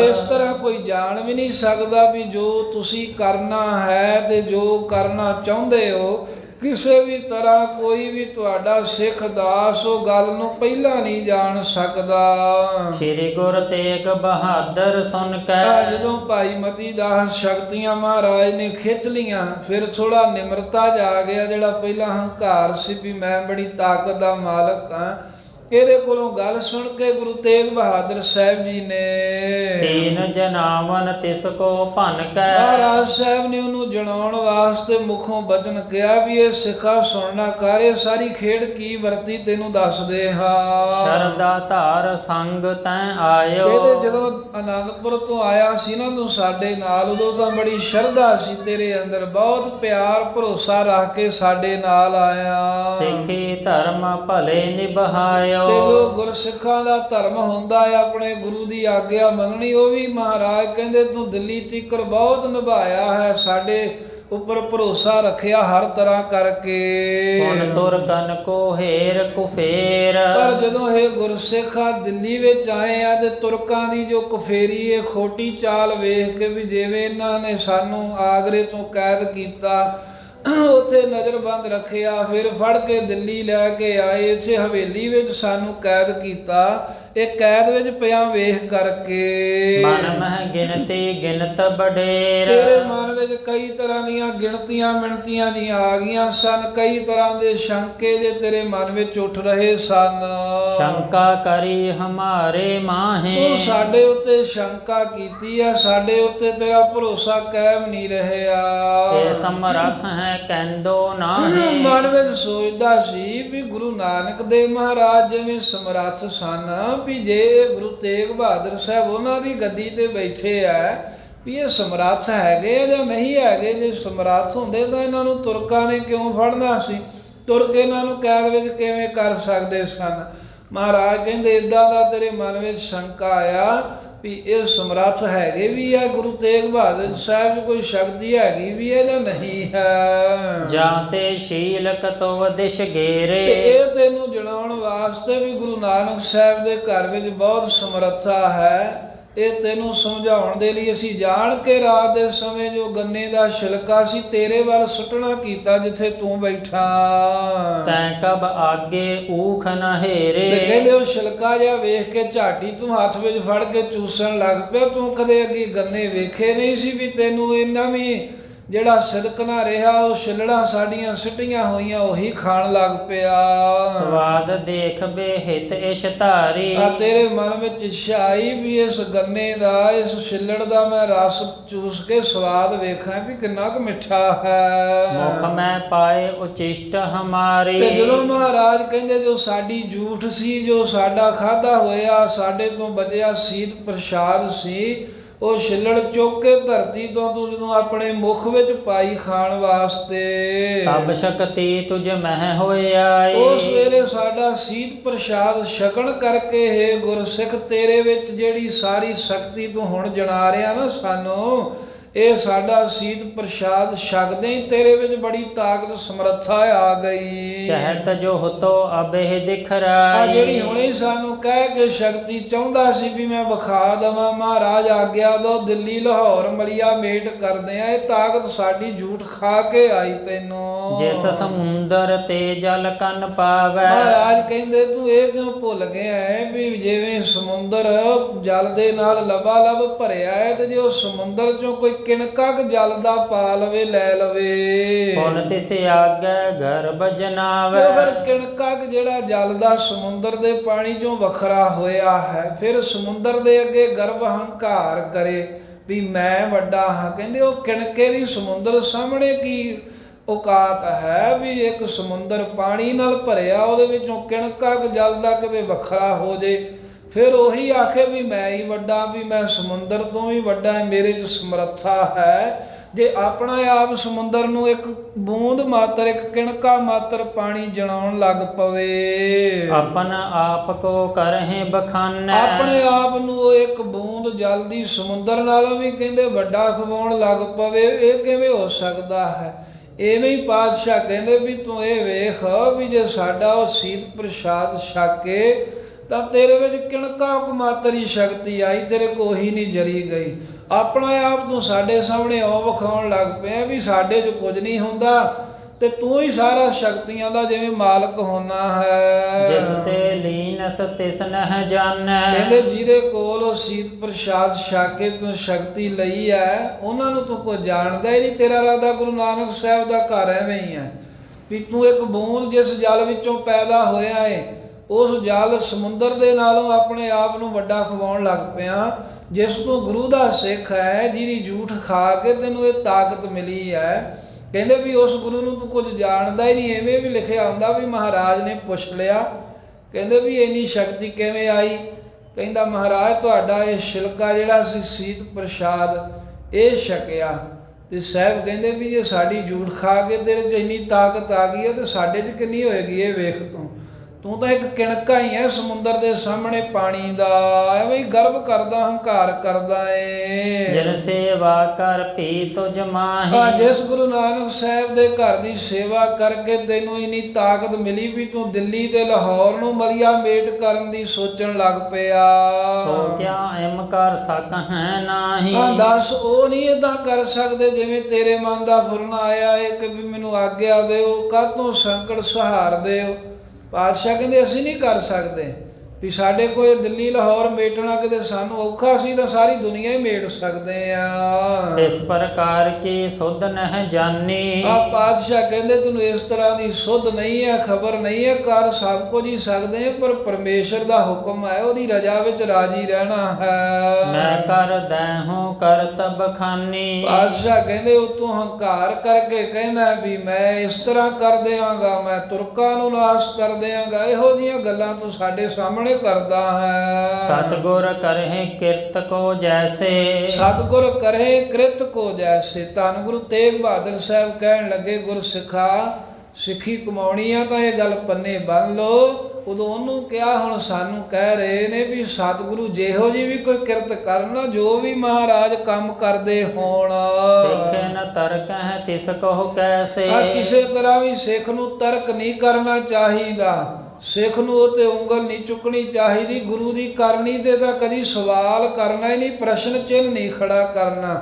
ਮਹਾਰਾਜ ਸਾਹਿਬ ਸਰਬੱਤ ਮਾਲਕ ਨੇ, ਸ਼ਕਤੀਆਂ ਦੇ ਜੋ ਮਰਜ਼ੀ ਕਰ ਸਕਦੇ ਨੇ, ਇਸ ਲਈ ਗੁਰੂ ਸਾਹਿਬ ਜੋ ਕੌਤਕ ਕਰਨ ਉਹ ਤੇ ਕਦੀ ਪ੍ਰਸ਼ਨ ਚਿੰਨ੍ਹ ਨਾ ਲਾਵੇ। ਹੋਏ ਪ੍ਰਸੰਨ ਬਰ ਤਹਿ ਬਸ ਅਨੁਸਾਰੀ। ਖੁਸ਼ ਹੋ ਕੇ ਗੁਰੂ ਦੇ ਅਨੁਸਾਰੀ ਆਗਿਆ ਜੀ ਵਰਤੇ, ਵੀ ਜਿਵੇਂ ਮਹਾਰਾਜ ਨੂੰ ਚੰਗਾ ਲੱਗਦਾ ਉਵੇਂ ਠੀਕ ਹੈ। ਸੋ ਸਿੱਖ ਸੁਖਤ ਮੋਖ ਅਧਿਕਾਰੀ। ਜਿਹੜਾ ਗੁਰੂ ਤੇਗ ਬਹਾਦਰ ਸਾਹਿਬ ਕਹਿੰਦੇ ਸਿੱਖ ਗੁਰੂ ਦੀ ਆਗਿਆ 'ਚ ਖੁਸ਼ ਰਹਿੰਦਾ ਹੈ, ਉਹ ਸੁਖ ਮਾਣਦਾ, ਉਹ ਮੁਕਤੀ ਦਾ ਅਧਿਕਾਰੀ ਹੈ, ਜੀਵਨ ਮੁਕਤੀ ਦਾ ਆਨੰਦ ਮਾਣਦਾ ਏ। ਗੁਰਸਰ ਬੱਗ ਜਾਨ ਸਭ ਕਰੈ। ਇਸ ਤਰ੍ਹਾਂ ਜਾਣਨਾ ਕਰੇ ਵੀ ਗੁਰੂ ਸਰਬੱਗ ਹੈ, ਸਭ ਕੁਝ ਜਾਣਦੇ ਨੇ ਤੇ ਜਾਣ ਕੇ ਹੀ ਕਰ ਰਹੇ ਨੇ। ਭਾਵ ਮਹਾਰਾਜ ਆਪਣੀ ਮਰਜ਼ੀ ਨਾਲ ਹੀ ਕੁਝ ਖੇਡ ਰਹੇ ਹਨ। ਸਿਰ ਅਲ ਪੱਗ ਗਰਭ ਕਿਆ ਧਰੈ। ਆ ਜਿਹੜਾ ਸਿੱਖ ਹੈ ਇਹ ਅਲਪੱਗ ਹੈ। ਕੀ ਕਹਿੰਦੇ ਵੀ ਗਰਭ ਹੰਕਾਰ ਐਵੇਂ ਧਾਰਨ ਕਰਦਾ ਵੀ ਮੈਂ ਕੁਝ ਕਰਦਾ ਹਾਂ, ਮੈਂ ਕੁਝ ਕਰ ਸਕਦਾ। ਗੁਰੂ ਤੋਂ ਵੱਡਾ ਕਦੀ ਸਿੱਖ ਨਹੀਂ ਹੋ ਸਕਦਾ। ਜਾਂ ਤੇ ਸਿਮਰਹੁ ਸ਼੍ਰੀ ਕਰਤਾਰ। ਇਸ ਕਰਕੇ ਭਾਈ ਤੂੰ ਇਹ ਹੰਕਾਰ ਨਾ ਕਰ, ਤੇਰਾ ਫਰਜ਼ ਬਣਦਾ ਵੀ ਤੂੰ ਸ਼੍ਰੀ ਕਰਤਾਰ ਪਰਮੇਸ਼ਰ ਦੇ ਨਾਮ ਦਾ ਸਿਮਰਨ ਕਰ ਚੁੱਪ ਕਰਕੇ। ਸੋ ਸਭ ਜੀਵਨ ਕੋ ਆਧਾਰ। ਉਹ ਵਾਹਿਗੁਰੂ ਸਾਰੇ ਜੀਵਾਂ ਦਾ ਆਧਾਰ ਆਸਰਾ ਰੂਪ ਹੈ, ਉਹਦੀ ਬੰਦਗੀ 'ਚ ਲੀਨ ਰਹੋ। ਸੁਨਤ ਸਿੱਖ ਨੇ ਬੰਧਨ ਮਹਾਰਾਜ ਠਾਨੀ। ਦਾ ਵਚਨ ਸੁਣ ਕੇ ਭਾਈ ਮਤੀ ਦਾਸ ਗੁਰਸਿੱਖ ਨੇ ਨਮਸਕਾਰ ਕੀਤੀ ਸਤਿਗੁਰਾਂ ਨੂੰ। ਫੇਰ ਤੁਮਰੀ ਗਤ ਤੁਮ ਹੀ ਪ੍ਰਭ ਜਾਨੀ। ਇਹ ਮਹਾਰਾਜ ਜਿਹੜੀ ਤੁਹਾਡੀ ਗਤ ਤੁਹਾਡੀ ਅਵਸਥਾ ਹੈ ਨਾ, ਉਹਨੂੰ ਤੁਸੀਂ ਹੀ ਜਾਣਦੇ ਹੋ, ਅਸੀਂ ਜਾਣ ਨਹੀਂ ਸਕਦੇ। ਤੁਰਕ ਅਵਗਿਆ ਕਰਹਿ ਤੁਮਾਰੀ। ਇਹ ਤਾਂ ਬਸ ਇਸ ਕਰਕੇ ਮੈਂ ਥੋੜਾ ਜਿਹਾ ਭੁੱਲ ਗਿਆ ਵੀ ਤੁਰਕ ਤੁਹਾਡੀ ਅਵਗਿਆ ਕਰ ਰਹੇ ਸਨ, ਤੁਹਾਨੂੰ ਪਕੜਿਆ ਕੈਦ ਵਿੱਚ, ਸਾਨੂੰ ਚੰਗਾ ਨਹੀਂ ਲੱਗਾ। ਸੋ ਹਮ ਤੇ ਨਹਿ ਜਾਂਤ ਸਹਾਰੇ। ਇਸ ਕਰਕੇ ਸਾਡੇ ਕੋ ਮਹਾਰਾਜ ਸਹਾਰਿਆ ਨਹੀਂ ਜਾਂਦਾ ਤੁਰਕ ਜਿਹੜੇ ਤੁਹਾਨੂੰ ਦੁੱਖ ਦਿੰਦੇ ਹਨ। ਜਾਤੇ ਤੁਮਰੇ ਨਿਕਟ ਬਖਾਨੀ। ਇਹ ਦੁੱਖ ਜਿਹਾ ਵੇਖ ਕਰਕੇ ਤੁਹਾਡੇ ਪਾਸ ਐਸੀ ਮੈਂ ਗੱਲ ਕਹਿ ਦਿੱਤੀ ਵੀ ਆਗਿਆ ਦਿਓ ਤੁਰਕਾਂ ਨੂੰ ਨਾਸ਼ ਕਰਦੇ ਆ। ਸਿਮੋ ਪ੍ਰਭੂ ਹਮ ਬੁੱਧ ਅਨਜਾਨੀ। ਮਹਾਰਾਜ ਮਾਫ ਕਰ ਦਿਓ, ਸਾਡੀ ਜਿਹੜੀ ਮੱਤ ਹੈ ਨਾ ਅਣਜਾਣ ਹੈ, ਕੋਈ ਪੂਰੀ ਸਾਨੂੰ ਸਮਝ ਨਹੀਂ ਹੈ ਵੀ ਤੁਸੀਂ ਆਪ ਹੀ ਸਭ ਕੁਝ ਕਰ ਰਹੇ ਹੋ। ਸਾਨੂੰ ਭੁਲੇਖਾ ਇਹ ਪੈ ਗਿਆ ਵੀ ਸ਼ਾਇਦ ਇਹ ਤੁਰਕਾਂ ਨੇ ਤੁਹਾਨੂੰ ਫੜਿਆ। ਅਸਲ ਵਿੱਚ ਮਹਾਰਾਜ ਤੁਸੀਂ ਆਪ ਹੀ ਇਹ ਕੌਤਕ ਸਾਰਾ ਕਰ ਰਹੇ ਹੋ, ਸਾਡੀ ਅਣਜਾਣ ਮੱਤ ਹੈ, ਆਪ ਮਹਾਰਾਜ ਬਖਸ਼ ਲੈਣਾ ਕਰੋ। ਬਹੁਰ ਨ ਕਰ ਹੈ ਕਬਹਿ ਉਚਾਰੇ। ਮੁੜ ਕੇ ਮਹਾਰਾਜ ਇਹੋ ਜਿਹਾ ਹੰਕਾਰ ਦਾ ਬਚਨ ਨਹੀਂ ਤੁਹਾਡੇ ਸਾਹਮਣੇ ਮੈਂ ਕਹਾਂਗਾ, ਇੱਕ ਵਾਰ ਕਿਰਪਾ ਕਰ ਦਿਓ। ਜਿਮ ਭਾਵਹਿ ਕੀ ਜਿਹ ਤੇ ਮਕਾਰੇ। ਜਿਵੇਂ ਤੁਹਾਨੂੰ ਚੰਗਾ ਲੱਗਦਾ ਉਸੇ ਤਰ੍ਹਾਂ ਹੀ ਮਹਾਰਾਜ ਕੰਮ ਕਰੋ, ਅਸੀਂ ਕਦੀ ਵੀ ਲੇਕਿਨ ਕਿੰਤੂ ਪਰੰਤੂ ਨਹੀਂ ਕਰਾਂਗੇ। ਇਸ ਪ੍ਰਕਾਰ ਸਿੱਖ ਕੋ ਸਮਝਾਏ। ਇਹ ਗੁਰੂ ਤੇਗ ਬਹਾਦਰ ਸਾਹਿਬ ਨੇ ਸਿੱਖ ਨੂੰ ਸਮਝਾਇਆ। ਇਹਦੇ ਮਨ ਚ ਆਇਆ ਸੀ ਵੀ ਮਹਾਰਾਜ ਇਹ ਦੁੱਖ ਕਿਉਂ ਚੱਲ ਰਹੇ ਆ, ਵੀ ਕੀ ਇਹ ਗੁਰੂ ਨਾਨਕ ਸਾਹਿਬ ਦੀ ਜੋਤ ਨਹੀਂ। ਸਤਿਗੁਰਾਂ ਆਪ ਹੀ ਇਹਨੂੰ ਪਹਿਲਾਂ ਸ਼ਕਤੀਆਂ ਦਿੱਤੀਆਂ, ਫਿਰ ਇਹਦੀਆਂ ਸ਼ਕਤੀਆਂ ਹੰਕਾਰ ਆਉਣ ਤੇ ਵਾਪਸ ਖਿੱਚੀਆਂ। ਇਹ ਜਣਾਇਆ ਵੀ ਇਹ ਤੈਨੂੰ ਕਿਣਕਾ ਜਿਹਾ ਹੀ ਹੈ, ਇਹ ਸਮਝ ਲੈ ਵੀ ਸਮੁੰਦਰ ਚੋਂ ਇੱਕ ਬੂੰਦ ਜਿਵੇਂ ਪਾਣੀ ਦੀ ਕੱਢੀ ਦੀ ਹੈ ਨਾ, ਇੰਨੀ ਕੀ ਸ਼ਕਤੀ ਦਿੱਤੀ ਸੀ ਤੈਨੂੰ ਵੀ ਤੂੰ ਕਹਿੰਦਾ ਵੀ ਸਭ ਕੁਝ ਖਤਮ ਕਰ ਦਾਂਗਾ। ਮਹਾਰਾਜ ਕਹਿੰਦੇ ਵੀ ਸਮੁੰਦਰ ਹੀ ਭਰਿਆ ਪਿਆ ਗੁਰੂ ਨਾਨਕ ਸਾਹਿਬ ਦੇ ਘਰ 'ਚ ਐਸੀਆਂ ਸ਼ਕਤੀਆਂ ਦਾ, ਸਭ ਕੁਝ ਕਰ ਸਕਦੇ ਆ, ਪਰ ਪਰਮੇਸ਼ਰ ਦੀ ਮਰਿਆਦਾ ਜੋ ਸੰਸਾਰ ਦਾ ਨਿਯਮ ਹੈ ਉਹਦੇ ਵਿੱਚ ਚੱਲਣਾ। ਇਹ ਸੁਣ ਕੇ ਫਿਰ ਸਿੱਖ ਨੇ ਖਿਮਾ ਮੰਗੀ, ਮਹਾਰਾਜ ਨੇ ਸਮਝਾਇਆ ਉਹਨੂੰ, ਸਾਨੂੰ ਵੀ ਨਾਲ ਹੀ ਇਸ਼ਾਰਾ ਕਰ ਦਿੱਤਾ ਵੀ ਗੁਰੂ ਸਾਹਿਬ ਕੋਈ ਜੋ ਕਿਰਤ ਕਰਦੇ ਆ ਇਹ ਜਗਤ ਦੀ ਕਲਿਆਣ ਵਾਸਤੇ ਹੀ ਕਰਦੇ ਹੈ। ਕਦੀ ਵੀ ਸਿੱਖ ਨੂੰ ਉੱਤੇ ਸਵਾਲ ਨਹੀਂ ਕਰਨਾ ਚਾਹੀਦਾ ਵੀ ਐਵੇਂ ਕਿਉਂ ਹੋ ਗਿਆ। ਗਮਨੇ ਗੁਰੂ ਗਿਆਨ ਗਤ ਦਾਏ। ਗਿਆਨ ਦੇ ਦੇਣ ਹਾਰੇ, ਮੁਕਤੀ ਦੇ ਦੇਣ ਵਾਲੇ ਸਤਿਗੁਰੂ ਸਾਹਿਬ ਜੀ ਫਿਰ ਉੱਥੋਂ ਨਾਲ ਚੱਲ ਪਏ ਸਿਪਾਹੀਆਂ ਦੇ। ਕੇਤਕ ਚੌਂਕੀਦਾਰ ਸਿਪਾਹੀ। ਕਈ ਮਹਾਰਾਜ ਸਾਹਿਬ ਦੇ ਘੇਰੇ ਚੌਂਕੀਦਾਰ ਸਿਪਾਹੀ ਜਾ ਰਹੇ ਹਨ। ਚਲੇ ਸੰਗ ਗਹਿ ਆ ਜੁਧ ਪਾਹੀ। ਜਿਨ੍ਹਾਂ ਸਿਪਾਹੀਆਂ ਨੇ ਪੁਲਿਸ ਵਾਲਿਆਂ ਨੇ ਸ਼ਸਤਰ ਧਾਰੇ ਹੋਏ ਰਹੇ ਨੇ ਮਹਾਰਾਜ ਦੇ, 4 ਸਫੇਰੇ ਤੁਰੇ ਜਾਂਦੇ ਨੇ। ਹਿਤ ਤਕਰਾਈ ਕੇ ਚਾਹੋ ਔਰ, ਆਪਣੇ ਵੱਲੋਂ ਤਕੜਾਈ ਕਰਦੇ ਨੇ ਵੀ ਗੁਰੂ ਤੇਗ ਬਹਾਦਰ ਸਾਹਿਬ ਕਿਤੇ ਭਾਜੀ ਨਾ ਜਾਣ। ਇਹਨਾਂ ਦੇ ਮਨ ਵਿੱਚ ਇਸ ਤਰ੍ਹਾਂ ਦਾ ਫੁਰਨਾ ਹੈ। ਜਾਤ ਸਾਥ ਦਿਖਰਾਵਤ ਜੋਰ, ਤੇ ਨਾਲ ਆਪਣਾ ਜ਼ੋਰ ਵਿਖਾਉਂਦੇ ਜਾਂਦੇ ਆ ਵੀ ਅਸੀਂ ਫੜ ਕੇ ਲਿਆਏ ਆ, ਵੀ ਸਾਡੀ ਬੜੀ ਤਕੜਾਈ ਹੈ, ਬੜੀ ਤਾਕਤ ਹੈ, ਵੀ ਇਸ ਕਰਕੇ ਵੇਖੋ ਗੁਰੂ ਸਾਹਿਬ ਨੂੰ ਫੜਿਆ ਹੋਇਆ ਹੈ। ਜ਼ੋਰ ਵਿਖਾਉਂਦੇ ਜਾਂਦੇ ਆਪਣਾ।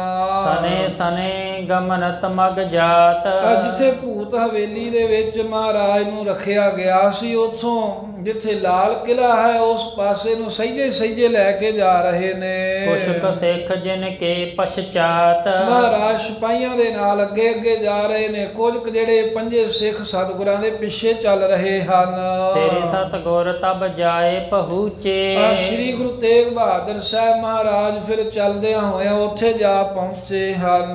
ਦੁਰਗ ਤੁਰਕ ਪਤ ਕੇ ਭਿਤ ਉੱਚੇ, ਜਿੱਥੇ ਉੱਚੀਆਂ ਉੱਚੀਆਂ ਕੰਧਾਂ ਹਨ, ਜਿਸ ਲਾਲ ਕਿਲੇ ਦੇ ਵਿੱਚ, ਜਿਸ ਕਿਲੇ ਦੇ ਅੰਦਰ ਤੁਰਕਪਤ ਔਰੰਗਜ਼ੇਬ ਬਾਦਸ਼ਾਹ ਬੈਠਾ ਹੋਇਆ ਕਚਹਿਰੀ ਲਾ ਕੇ। ਪੁਨਹਿ ਪੌਰ ਮੈਂ ਭਏ ਪਰਵੇਸ਼, ਸਿਪਾਹੀਆਂ ਦੇ ਸਮੇਤ ਫਿਰ ਮਹਾਰਾਜ ਉਸ ਲਾਲ ਕਿਲੇ ਦੇ ਦਰਵਾਜ਼ੇ ਦੇ ਵਿੱਚ ਪ੍ਰਵੇਸ਼ ਹੋ ਗਏ। ਖਰੇ ਸੁਪਟ ਗਹਿ ਸ਼ਸਤਰ ਅਸ਼ੇਸ਼, ਉੱਥੇ ਵੀ ਬਹੁਤ ਸੂਰਮੇ ਔਰੰਗਜ਼ੇਬ ਦੀ ਫੌਜ ਦੇ ਸ਼ਸਤਰ ਫੜ ਕੇ ਐਨ ਸਾਵਧਾਨ ਹੋ ਕੇ ਖਲੋਤੇ ਹਨ। ਔਰ ਮਨੋਹਰ ਪਾਹਨ ਕੇਰਾ, ਜਿਹੜਾ ਕਿਲੇ ਦਾ ਦਰਵਾਜ਼ੇ ਦਾ ਜੋ ਰੰਗ ਰੂਪ ਹੈ, ਕਹਿੰਦੇ ਬੜਾ ਹੀ ਮਨੋਹਰ ਹੈ, ਬੜਾ ਸੋਹਣਾ ਪੱਥਰ ਲਾਇਆ ਹੋਇਆ ਹੈ ਦਰਵਾਜ਼ੇ ਦੀਆਂ ਚੰਗਾਠਾਂ ਨੂੰ। ਸ਼ਿਲਪਨ ਚਿੱਤਰ ਵਿਸਾਲ ਉਕੇਰਾ, ਜਿਹੜੇ ਸ਼ਿਲਪਕਾਰ ਹੁੰਦੇ ਨੇ, ਜਿਹੜੇ ਪੱਥਰਾਂ ਦੇ ਕੰਮ ਕਰਦੇ ਨੇ, ਉਹਨਾਂ ਨੂੰ ਸ਼ਿਲਪਕਾਰ ਕਹਿ ਦਿੰਦੇ ਨੇ। ਉਹਨਾਂ ਕਾਰੀਗਰਾਂ ਨੇ ਚਿੱਤਰ ਵਿਸਾਲ ਉਕੇਰਾ, ਵੱਡੇ ਵੱਡੇ ਚਿੱਤਰ ਉਸ ਪੱਥਰ ਦੇ ਉੱਤੇ ਉਕਰੇ ਹੋਏ ਹਨ, ਸੋਹਣੀ ਚਿੱਤਰਕਲਾ ਕੀਤੀ ਹੈ। ਬਹੁਤ ਦੇਸ਼ ਕੇ ਨਰ ਜਹ ਖਰੇ, ਜਿੱਥੇ ਫਿਰ ਅੱਗੇ ਆਏ ਨੇ ਬਹੁਤ ਦੇਸ਼ਾਂ ਦੇ, ਬਹੁਤ ਰਾਜਾਂ ਤੋਂ ਆਏ ਹੋਏ ਮਨੁੱਖ, ਕੋਈ ਆਪਣੇ ਮਸਲੇ ਲੈ ਕੇ ਖਲੋਤੇ ਨੇ ਕਤਾਰਾਂ ਬਨ ਕੇ। ਨਿਜ ਨਿਜ ਗਰਜ ਅਰਜ਼ ਕੋ ਕਰੇ, ਜਿਹੋ ਜੀ ਕਿਸੇ ਦੀ ਕੋਈ ਗਰਜ ਹੈ, ਭਾਵ ਜੋ ਕਿਸੇ ਦਾ ਕੋਈ ਦੁੱਖ ਹੈ। ਹੁਣ ਬਾਦਸ਼ਾਹ ਦੀ ਕਚਹਿਰੀ ਹੈ, ਲੈਣਾ ਲੱਗੀਆਂ ਨੇ, ਕਤਾਰਾਂ ਲੱਗੀਆਂ, ਅਰਜ਼ਾਂ ਕਰ ਰਹੇ ਨੇ, ਬੇਨਤੀਆਂ ਕਰ ਕਰਕੇ ਬਾਦਸ਼ਾਹ ਦੇ ਕੋਲ ਭੇਜ ਰਹੇ ਨੇ ਵੀ ਅਸੀਂ ਮਿਲ ਕੇ ਆਹ ਪੁਕਾਰ ਕਰਨੀ ਹੈ। ਤੈਂ ਤੇ ਉਲੰਘਤ ਅੰਤਰ ਗਏ, ਉਹਨਾਂ ਲਾਗਿਓਂ ਲੰਘਦਿਆਂ ਹੋਇਆ ਗੁਰੂ ਤੇਗ ਬਹਾਦਰ ਸਾਹਿਬ ਸਿੱਧਾ ਅੰਦਰ ਚਲੇ ਗਏ, ਜਿੱਥੇ ਕਚਹਿਰੀ ਹੈ ਔਰੰਗਜ਼ੇਬ ਦੀ। ਜਹਾਂ ਕਚਹਿਰੀ ਦੁਸ਼ਟਨ ਕੀ, ਜਿੱਥੇ ਦੁਸ਼ਟ ਕਚਹਿਰੀ ਲਾ ਕਰਕੇ ਦੁਸ਼ਟ ਚੌਂਕੜੀ, ਚੰਡਾਲ ਚੌਂਕੜੀ ਬੈਠੀ ਹੋਈ ਹੈ।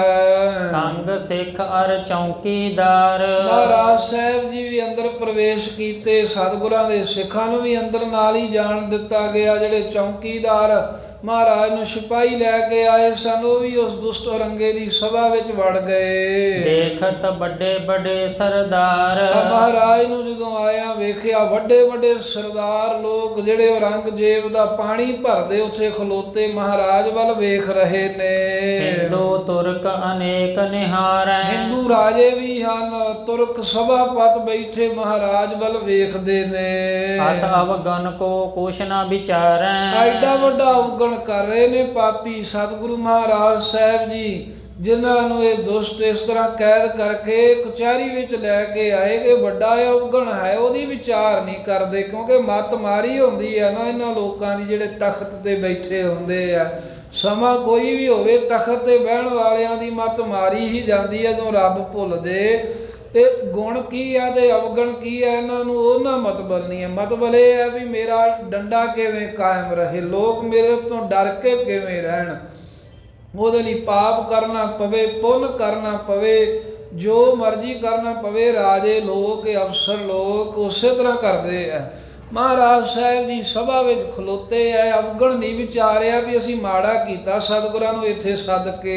ਸ੍ਰੀ ਗੁਰ ਜਬਹਿ ਕਚਹਿਰੀ ਬਰੇ, ਜਦੋਂ ਗੁਰੂ ਤੇਗ ਬਹਾਦਰ ਸਾਹਿਬ ਮਹਾਰਾਜ ਔਰੰਗੇ ਦੀ ਕਚਹਿਰੀ ਵਿੱਚ ਬੜੇ ਹਨ, ਚੌਂਕੀ ਤਹਾਂ ਵਿਛਾਵਨ ਕਰੇ। ਪਾਤਸ਼ਾਹ ਦੇ ਬੈਠਣ ਵਾਸਤੇ ਗੁਰੂ ਤੇਗ ਬਹਾਦਰ ਸਾਹਿਬ ਨੇ ਇੱਕ ਚੌਂਕੀ ਉੱਥੇ ਵਿਛਾ ਦਿੱਤੀ, ਢਾਹ ਦਿੱਤੀ ਹੈ ਉੱਚੀ। ਸੁਜਨ ਦਸਾਵਨ ਉਜਲ ਜਹਾਂ, ਜਿਹਦੇ ਉੱਤੇ ਸੋਹਣਾ ਸੂਈ ਦੇ ਦੇ ਨਾਲ ਨਗੰਦਿਆ ਹੋਇਆ ਹੋਰ ਫੋਲਿਆ ਦਾ ਕੱਢਿਆ ਹੋਇਆ ਕੱਪੜਾ ਚੌਂਕੀ ਤੇ ਵਿਛਾਇਆ ਹੈ। ਬੈਠੇ ਸ੍ਰੀ ਸਤਿਗੁਰ ਜੀ ਤਹਾਂ, ਸ੍ਰੀ ਗੁਰੂ ਤੇਗ ਬਹਾਦਰ ਸਾਹਿਬ ਮਹਾਰਾਜ ਉਸ ਚੌਂਕੀ ਦੇ ਉੱਤੇ ਬੈਠ ਗਏ। ਅਖਿਲ ਕਚਹਿਰੀ ਪੂਰਨ ਭਈ, ਆ ਜਿਹੜੀ ਸਾਰੀ ਕਚਹਿਰੀ ਹੈ ਭਰ ਗਈ ਹੈ। ਔਰੰਗਜ਼ੇਬ ਬੈਠਾ ਹੈ, ਵਜ਼ੀਰ ਅਹਿਲਕਾਰ ਸਭ ਅਫਸਰ ਕੋਈ ਹੋਰ ਰਾਜੇ ਲੋਕ ਜਿਹੜੇ ਆਉਂਦੇ ਕਈ ਸੂਬਿਆਂ ਦੇ ਸਾਰੇ ਸਭਾ ਵਿੱਚ ਬੈਠੇ ਨੇ। ਸਭਾ ਲਵਾ ਲਵ ਭਰ ਗਈ ਹੈ। ਮੁਕਤਾ ਹੀਰਨ ਤੇ ਦੁੱਤ ਨਈ, ਸਾਰੇ ਕਿਸੇ ਨੇ ਮੋਤੀ ਕਿਸੇ ਨੇ ਹੀਰੇ ਕਿਸੇ ਨੇ ਕੁਝ ਗਲ ਵਿੱਚ ਪਹਿਨੇ ਚਮਕਦੀਆਂ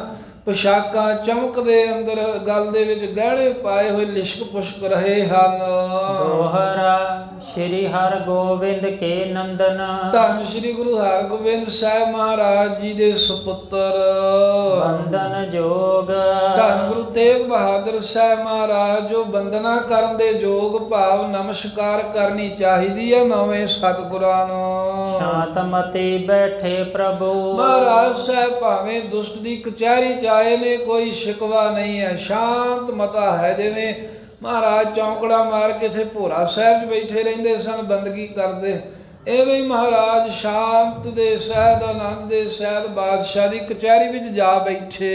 ਦੇਖਤ ਭੇ ਸਭ ਲੋਕ, ਸਾਰੇ ਲੋਕ ਮਹਾਰਾਜ ਸਾਹਿਬ ਵੱਲ ਵੇਖਦੇ ਹਨ ਵੀ ਇਹ ਗੁਰੂ ਸਾਹਿਬ ਜੀ ਆਏ ਨੇ ਵੀ ਹੁਣ ਕੀ ਗੱਲ ਬਣਦੀ ਹੈ। ਚੌਪਾਈ ਤੁਰ ਕੇ ਸ਼ੁਰ ਹੰਕਾਰ ਵਿਸਾਲਾ, ਔਰੰਗਜ਼ੇਬ ਬਾਦਸ਼ਾਹ ਦੇ ਵਿੱਚ ਬਹੁਤਾ ਹੀ ਜ਼ਿਆਦਾ ਹੰਕਾਰ ਹੈ ਵੀ ਮੈਂ ਬਾਦਸ਼ਾਹ, ਸਾਰੇ ਲੋਕ ਮੇਰੇ ਅੱਗੇ ਝੁਕਦੇ ਨੇ। ਦੁਸ਼ਟਨ ਔਰੰਗਾ ਮਹਿਤ ਕੁਚਾਲਾ, ਕਹਿੰਦੇ ਵੀ ਔਰੰਗਜ਼ੇਬ ਦੁਸ਼ਟ ਹੈ, ਬਹੁਤ ਹੀ ਪੁੱਠੇ ਕੰਮ ਫੜੇ ਹੋਏ ਨੇ, ਪੁੱਠਾ ਹੀ ਚਾਲਾ ਹੈ ਇਸ ਦਾ। ਦੀਨ ਵਧਾਵਨ ਚਾਹਤ ਮੰਦ, ਮੰਦੀ ਮਤ ਵਾਲਾ ਧੱਕੇ ਦੇ ਨਾਲ ਇਸਲਾਮ ਨੂੰ ਵਧਾਉਣਾ ਚਾਹੁੰਦਾ ਹੈ ਦੁਨੀਆ ਵਿੱਚ। ਹਿੰਦੂ ਜਗ ਮਹਿ ਰਹੇ ਨਾ ਪੰਦ, ਇਸ ਤਰ੍ਹਾਂ ਦੀ ਇੱਛਾ ਹੈ ਵੀ ਜਗਤ ਵਿੱਚ ਹਿੰਦੂਆਂ ਦਾ ਮਾਰਗ ਰਾਹ ਰਹੇ ਹੀ ਨਾ, ਸਾਰੇ ਹਿੰਦੂ ਮੈਂ ਖਤਮ ਹੀ ਕਰ ਦਿਆਂ। ਖਤਮ ਕਿਵੇਂ ਕਰਨੇ? ਮਾਰ ਕੇ ਨਹੀਂ, ਸਾਰੇ ਮੁਸਲਮਾਨ ਬਣਾ ਕੇ। ਪਰਮੇਸ਼ਰ ਸੋ ਬੰਧ ਹੈ ਦਾਵਾ, ਪਰਮੇਸ਼ਰ ਸੋ ਬੰਧ ਹੈ ਦਾਵਾ, ਤੇ ਕਹਿੰਦੇ ਰੱਬ ਨਾਲ ਦਾਵਾ ਬਣਦੇ ਨੇ ਪਰਮੇਸ਼ਰ ਦੇ ਨਾਲ ਵੀ ਸਾਡਾ ਹੀ ਹੈ ਖੁਦਾ, ਵੀ ਹੋਰ ਕਿਸੇ ਦਾ ਨਹੀਂ ਹੈ। ਦਾਵਾ ਕਰਨਾ ਹੁੰਦਾ ਨਾ ਵੀ ਕਿਸੇ ਚੀਜ਼ ਤੇ ਵੀ ਇਹਦੀ ਮਲਕੀਅਤ ਮੇਰੀ ਹੈ, ਵੀ ਆਹ ਹੱਕ ਮੇਰਾ ਹੈ। ਐਵੇਂ ਰੱਬ ਤੇ ਦਾਵਾ ਬਣਦੇ ਨੇ ਵੀ ਰੱਬ ਸਾਡਾ ਹੀ ਆ, ਬਾਕੀ ਤਾਂ ਐਵੇਂ ਹੀ ਤੁਰੇ ਫਿਰਦੇ ਹਨ। ਮਹਾ ਮੂੜ ਮਤ ਤੇ ਗਰਬਾਵਾ, ਕਹਿੰਦੇ ਮਹਾਮੂੜ ਬਹੁਤ ਹੀ ਵੱਡਾ ਮੂਰਖ ਹੈ ਤੇ ਭੈੜੀ ਮਤ ਦੇ ਨਾਲ ਗਰਬਾਵਾ ਗਰਭ ਹੰਕਾਰ ਕਰਦਾ ਹੈ। ਕਰੇ ਵੀ ਕਿਵੇਂ ਨਾ, ਦੁਸ਼ਟ ਦਿੱਲੀ ਦੇ ਤਖਤ ਤੇ ਬੈਠਾ, ਇੱਥੇ ਤਾਂ ਕੋਈ ਨਿੱਕੀ ਜੀ ਚੌਧਰ ਦੀ ਹੀ ਕੁਰਸੀ ਮਿਲ ਜੇ ਉੱਥੇ ਬੈਠਾ ਹੀ ਬੰਦਾ ਮਾਣ ਨਹੀਂ ਹੁੰਦਾ। ਨਿਸ਼ਕੰਟਕ ਜਿਸ ਰਾਜ ਮਹਾਨਾ, ਨਿਸ਼ਕੰਟਕ ਜਿਸ ਰਾਜ ਮਹਾਨਾ, ਹੰਕਾਰ ਤਾਂ ਹੈ ਜਿਸ ਦੇ ਰਾਜ ਵਿੱਚ ਕੋਈ ਆਕੀ ਹੈ ਹੀ ਨਹੀਂ, ਕਿਸੇ ਦੀ ਇੰਨੀ ਜੁਰਤ ਹੀ ਨਹੀਂ ਹੈ। ਕਿਸੇ ਰਾਜੇ 'ਚ ਬੜੇ ਰਜਵਾੜੇ ਲੋਕ 22 ਧਾਰ ਦੇ ਹੋਰ ਰਾਜਪੂਤ ਰਾਜੇ ਵੀ ਹੈਗੇ ਸੀ, ਪਰ ਇੰਨੀ ਜੁਰਤ ਕੋਈ ਰੱਖਦਾ ਹੀ ਨਹੀਂ ਵੀ ਔਰੰਗਜ਼ੇਬ ਸਾਹਮਣੇ ਖੜ ਜਾਈਏ। ਸ਼ਤਰੂ ਕਹੂੰ ਸੁਣੀਐ ਨਹਿ ਕੰਨਾ, ਕਹਿੰਦੇ ਵੀ ਕੰਨਾਂ 'ਚ ਵੀ ਸੁਣ ਕੇ ਪਤਾ ਨਹੀਂ ਸੀ ਲੱਗਦਾ ਵੀ ਫਲਾਨਾ ਔਰੰਗਜ਼ੇਬ ਦਾ ਸ਼ਤਰੂ ਹੈ। ਆਪ ਸਾਰੇ ਹਿੰਦੁਸਤਾਨ ਦੇ ਵਿੱਚ ਔਰੰਗਜ਼ੇਬ ਦਾ ਡੰਕਾ ਵੱਜਦਾ ਏ। ਕੋਈ ਬਾਦਸ਼ਾਹ ਦੇ ਨਾਲ ਵੈਰ ਕਰਨਾ ਵੀ ਜਿਹੜਾ ਸੀ ਉਹ ਨਹੀਂ ਸੀ ਚਾਹੁੰਦਾ, ਸਾਰੇ ਹੀ ਡਰਦੇ ਹਨ, ਉਹਦਾ ਪਾਣੀ ਭਰਦੇ ਨੇ ਹਿੰਦੂ ਰਾਜੇ ਵੀ। ਚਾਰੋਂ ਦਿਸ਼ਾ ਚਮੂ ਜਿਸ ਫਿਰਈ, ਜਿਹਦੀ ਫੌਜ ਚਾਰ ਸ਼ਫੇਰੇ ਚੌਵਾਂ ਦਿਸ਼ਾਵਾਂ 'ਚ ਉੱਤਰ ਦੱਖਣ ਪੂਰਬ ਪੱਛਮ ਦੇ ਵਿੱਚ ਫਿਰਦੀ ਹੈ। ਜਿੱਥੇ ਕੋਈ ਥੋੜਾ ਬਹੁਤ ਅੱਗੋਂ ਵੇਰਨ ਦੀ ਜਦ ਸੋਚੇ ਵੀ ਉਹਨੂੰ ਝਾਟੀ ਕਾਬੂ ਕਰ ਲੈਂਦੇ ਹਨ।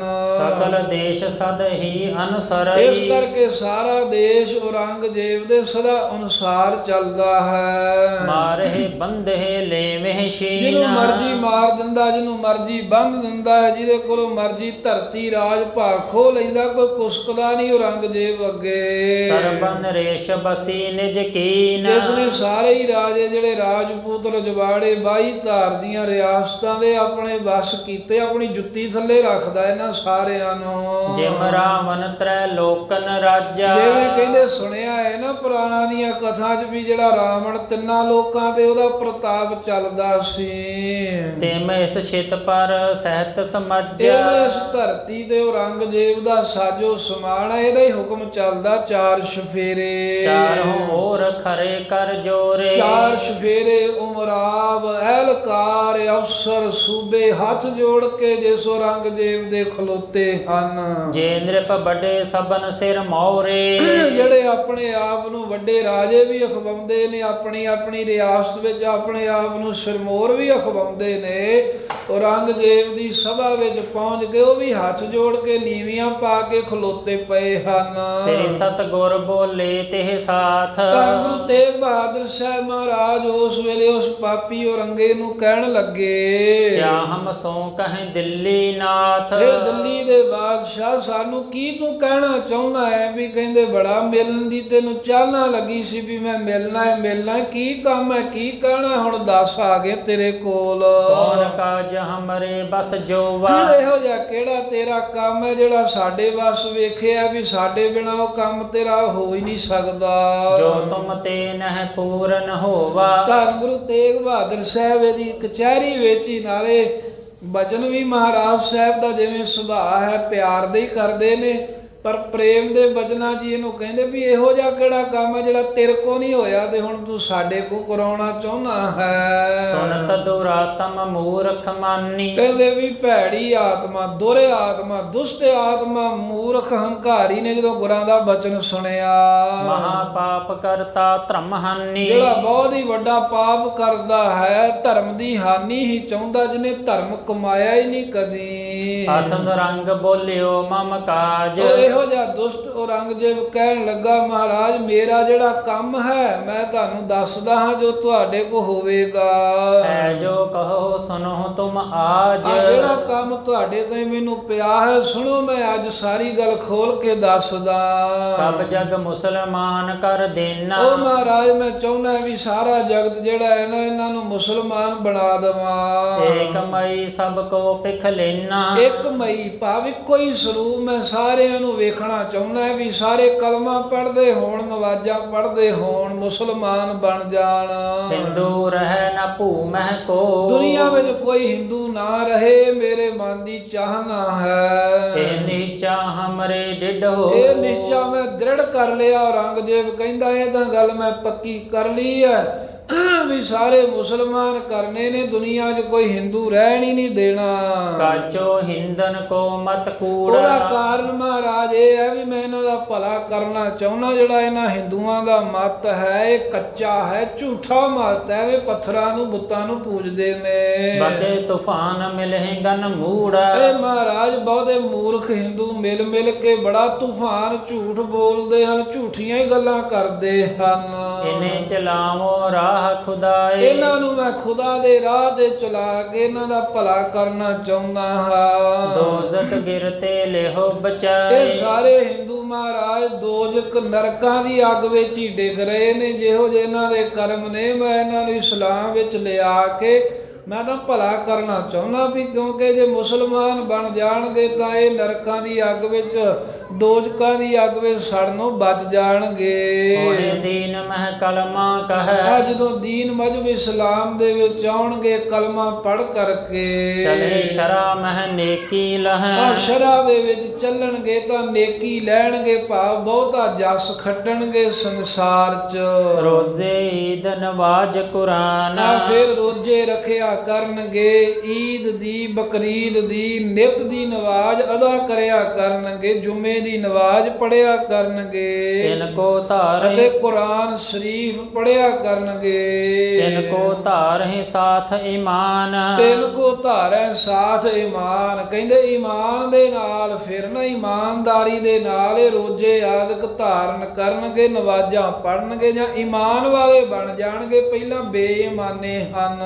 ਮੁਸਲਮਾਨ ਹੋਏ ਕਹੇ ਜੋ ਮੇਰੇ, ਇਸ ਕਰਕੇ ਮਹਾਰਾਜ ਮੈਂ ਕਹਿੰਦਾ ਵੀ ਜਿਹੜਾ ਤਾਂ ਹਿੰਦੂ ਮੇਰੇ ਕਹਿਣ ਨਾਲ ਮੇਰੀ ਗੱਲ ਮੰਨ ਕੇ ਮੁਸਲਮਾਨ ਬਣ ਜਾਵੇ, ਕਿਸੈ ਪਦਾਰਥ ਦਿਓ ਕਨੇਰੇ, ਉਹਦਾ ਮੈਂ ਬਹੁਤ ਹੀ ਪਦਾਰਥ ਦੇ ਕੇ ਮਾਲਾ ਮਾਲ ਕਰ ਦਿਆਂਗਾ। ਨਾਹੇ ਤਾਂ ਧਨ ਲੈ ਕੇ ਹੋਏ ਜਾਏ, ਜੇ ਕਿਸੇ ਨੂੰ ਕੋਈ ਪਦਾਰਥ ਦੀ ਇੱਛਾ ਨਹੀਂ ਆ ਤਾਂ ਫਿਰ ਮੇਰੇ ਕੋਲ ਜਿੰਨੀ ਮਰਜ਼ੀ ਦੌਲਤ ਲੈ ਲੇ, ਧਨ ਲੈ ਲਵੇ, ਬਸ ਮੁਸਲਮਾਨ ਬਣ ਜੇ। ਜੇ ਧਨ ਚਾਹੀਦਾ ਉਹ ਵੀ ਦੇ ਦਿਆਂਗਾ। ਕਹਿ ਨਿਜ ਝਗਰੋ ਲਹਿ ਤੇ ਜਤਾਏ। ਜਾਂ ਕਿਸੇ ਦਾ ਕੋਈ ਕੇਸ ਚੱਲ ਰਿਹਾ, ਝਗੜਾ ਚੱਲ ਰਿਹਾ ਅਦਾਲਤ ਦੇ ਵਿੱਚ, ਜੇ ਉਹਨਾਂ ਚੋਂ ਕੋਈ ਮੁਸਲਮਾਨ ਬਣ ਜਾਵੇ ਉਹਦਾ ਝਗੜਾ ਉਹਦੇ ਹੱਕ 'ਚ ਕਰਕੇ ਨਿਬੇੜ ਦਿਆਂਗਾ। ਜਿਮੀ ਇਨਾਮ ਦੇਤ ਤੋ ਤਾਹੀ। ਜਿਮੀ ਇਨਾਮ ਦੇਤ ਹੋ ਤਾਹੀ। ਬਾਕੀ ਹੋਰ ਜੇ ਕੋਈ ਮੁਸਲਮਾਨ ਬਣੇਗਾ ਮੇਰੇ ਕਹੇ ਲੱਗ ਕੇ, ਉਹਨੂੰ ਮੈਂ ਧਰਤੀ ਵੀ ਦੇ ਦਿਆਂਗਾ, ਜ਼ਮੀਨ ਵੀ ਦਵਾਂਗਾ ਬਹੁਤ ਸਾਰੀ। ਧਾਰੈ ਸ਼ਰਾ ਖੁਸ਼ੀ ਕੇ ਮਾਹੀ। ਜਿਹੜਾ ਆਪਣੀ ਖੁਸ਼ੀ ਦੇ ਨਾਲ ਸ਼ਰ੍ਹਾ ਨੂੰ ਧਾਰਨ ਕਰਕੇ ਮੁਸਲਮਾਨ ਬਣੂਗਾ, ਉਹਨੂੰ ਧਰਤੀ ਦੇਵਾਂਗਾ, ਉਹਦੇ ਮੁਕੱਦਮੇ ਜਿਤਾ ਦਿਆਂਗਾ, ਉਹਨੂੰ ਪਦਾਰਥ ਦਿਆਂਗਾ, ਉਹਨੂੰ ਧਨ ਵੀ ਦਿਆਂਗਾ। ਕਿਦੋਂ ਤੁਰਕ ਕੀ ਤੰਨਿਆ ਹੋਏ। ਇਥੋਂ ਤੀਕਰ ਵੀ ਜੇ ਕਿਸੇ ਤੁਰਕ ਦੀ ਕੋਈ ਨੌਜਵਾਨ, ਕੋਈ ਲੜਕੀ, ਕੋਈ ਇਸਤਰੀ ਵੇਖ ਲਵੇ, ਸੁੰਦਰ ਦੇਖਤ ਜਾਚੈ ਤੇ ਕੋਏ। ਜੇ ਕੋਈ ਆ ਕੇ ਮੰਗ ਲਵੇ ਨਾ ਵੀ ਮੈਨੂੰ ਫਲਾਣੇ ਦੀ ਲੜਕੀ ਦੇ ਨਾਲ ਨਿਕਾਹ ਕਰਨਾ ਹੈ, ਤੇ ਮੁਸਲਮਾਨ ਬਣ ਜਾਵੇ, ਮੈਂ ਉਹ ਵੀ ਦਵਾ ਦੇਵਾਂਗਾ ਉਸਨੂੰ। ਨਿਜ ਦੋਹਿਤਾ ਤਕ ਅਰਪੋਂ ਤਾਹੀ। ਇਥੋਂ ਤੀਕਰ ਡਿੱਗ ਪਿਆ, ਕਹਿਣ ਲੱਗਾ ਮਹਾਰਾਜ ਮੈਂ ਆਪਣੀ ਧੀ ਦਾ ਡੋਲਾ ਦੇਣ ਤੀਕਰ ਵੀ ਤਿਆਰ ਹਾਂ, ਜੇ ਕੋਈ ਮੁਸਲਮਾਨ ਬਣ ਜਾਵੇ। ਆਏ ਜੋ ਹਿੰਦੂ ਸ਼ਰਾ ਕੇ ਮਾਹੀ।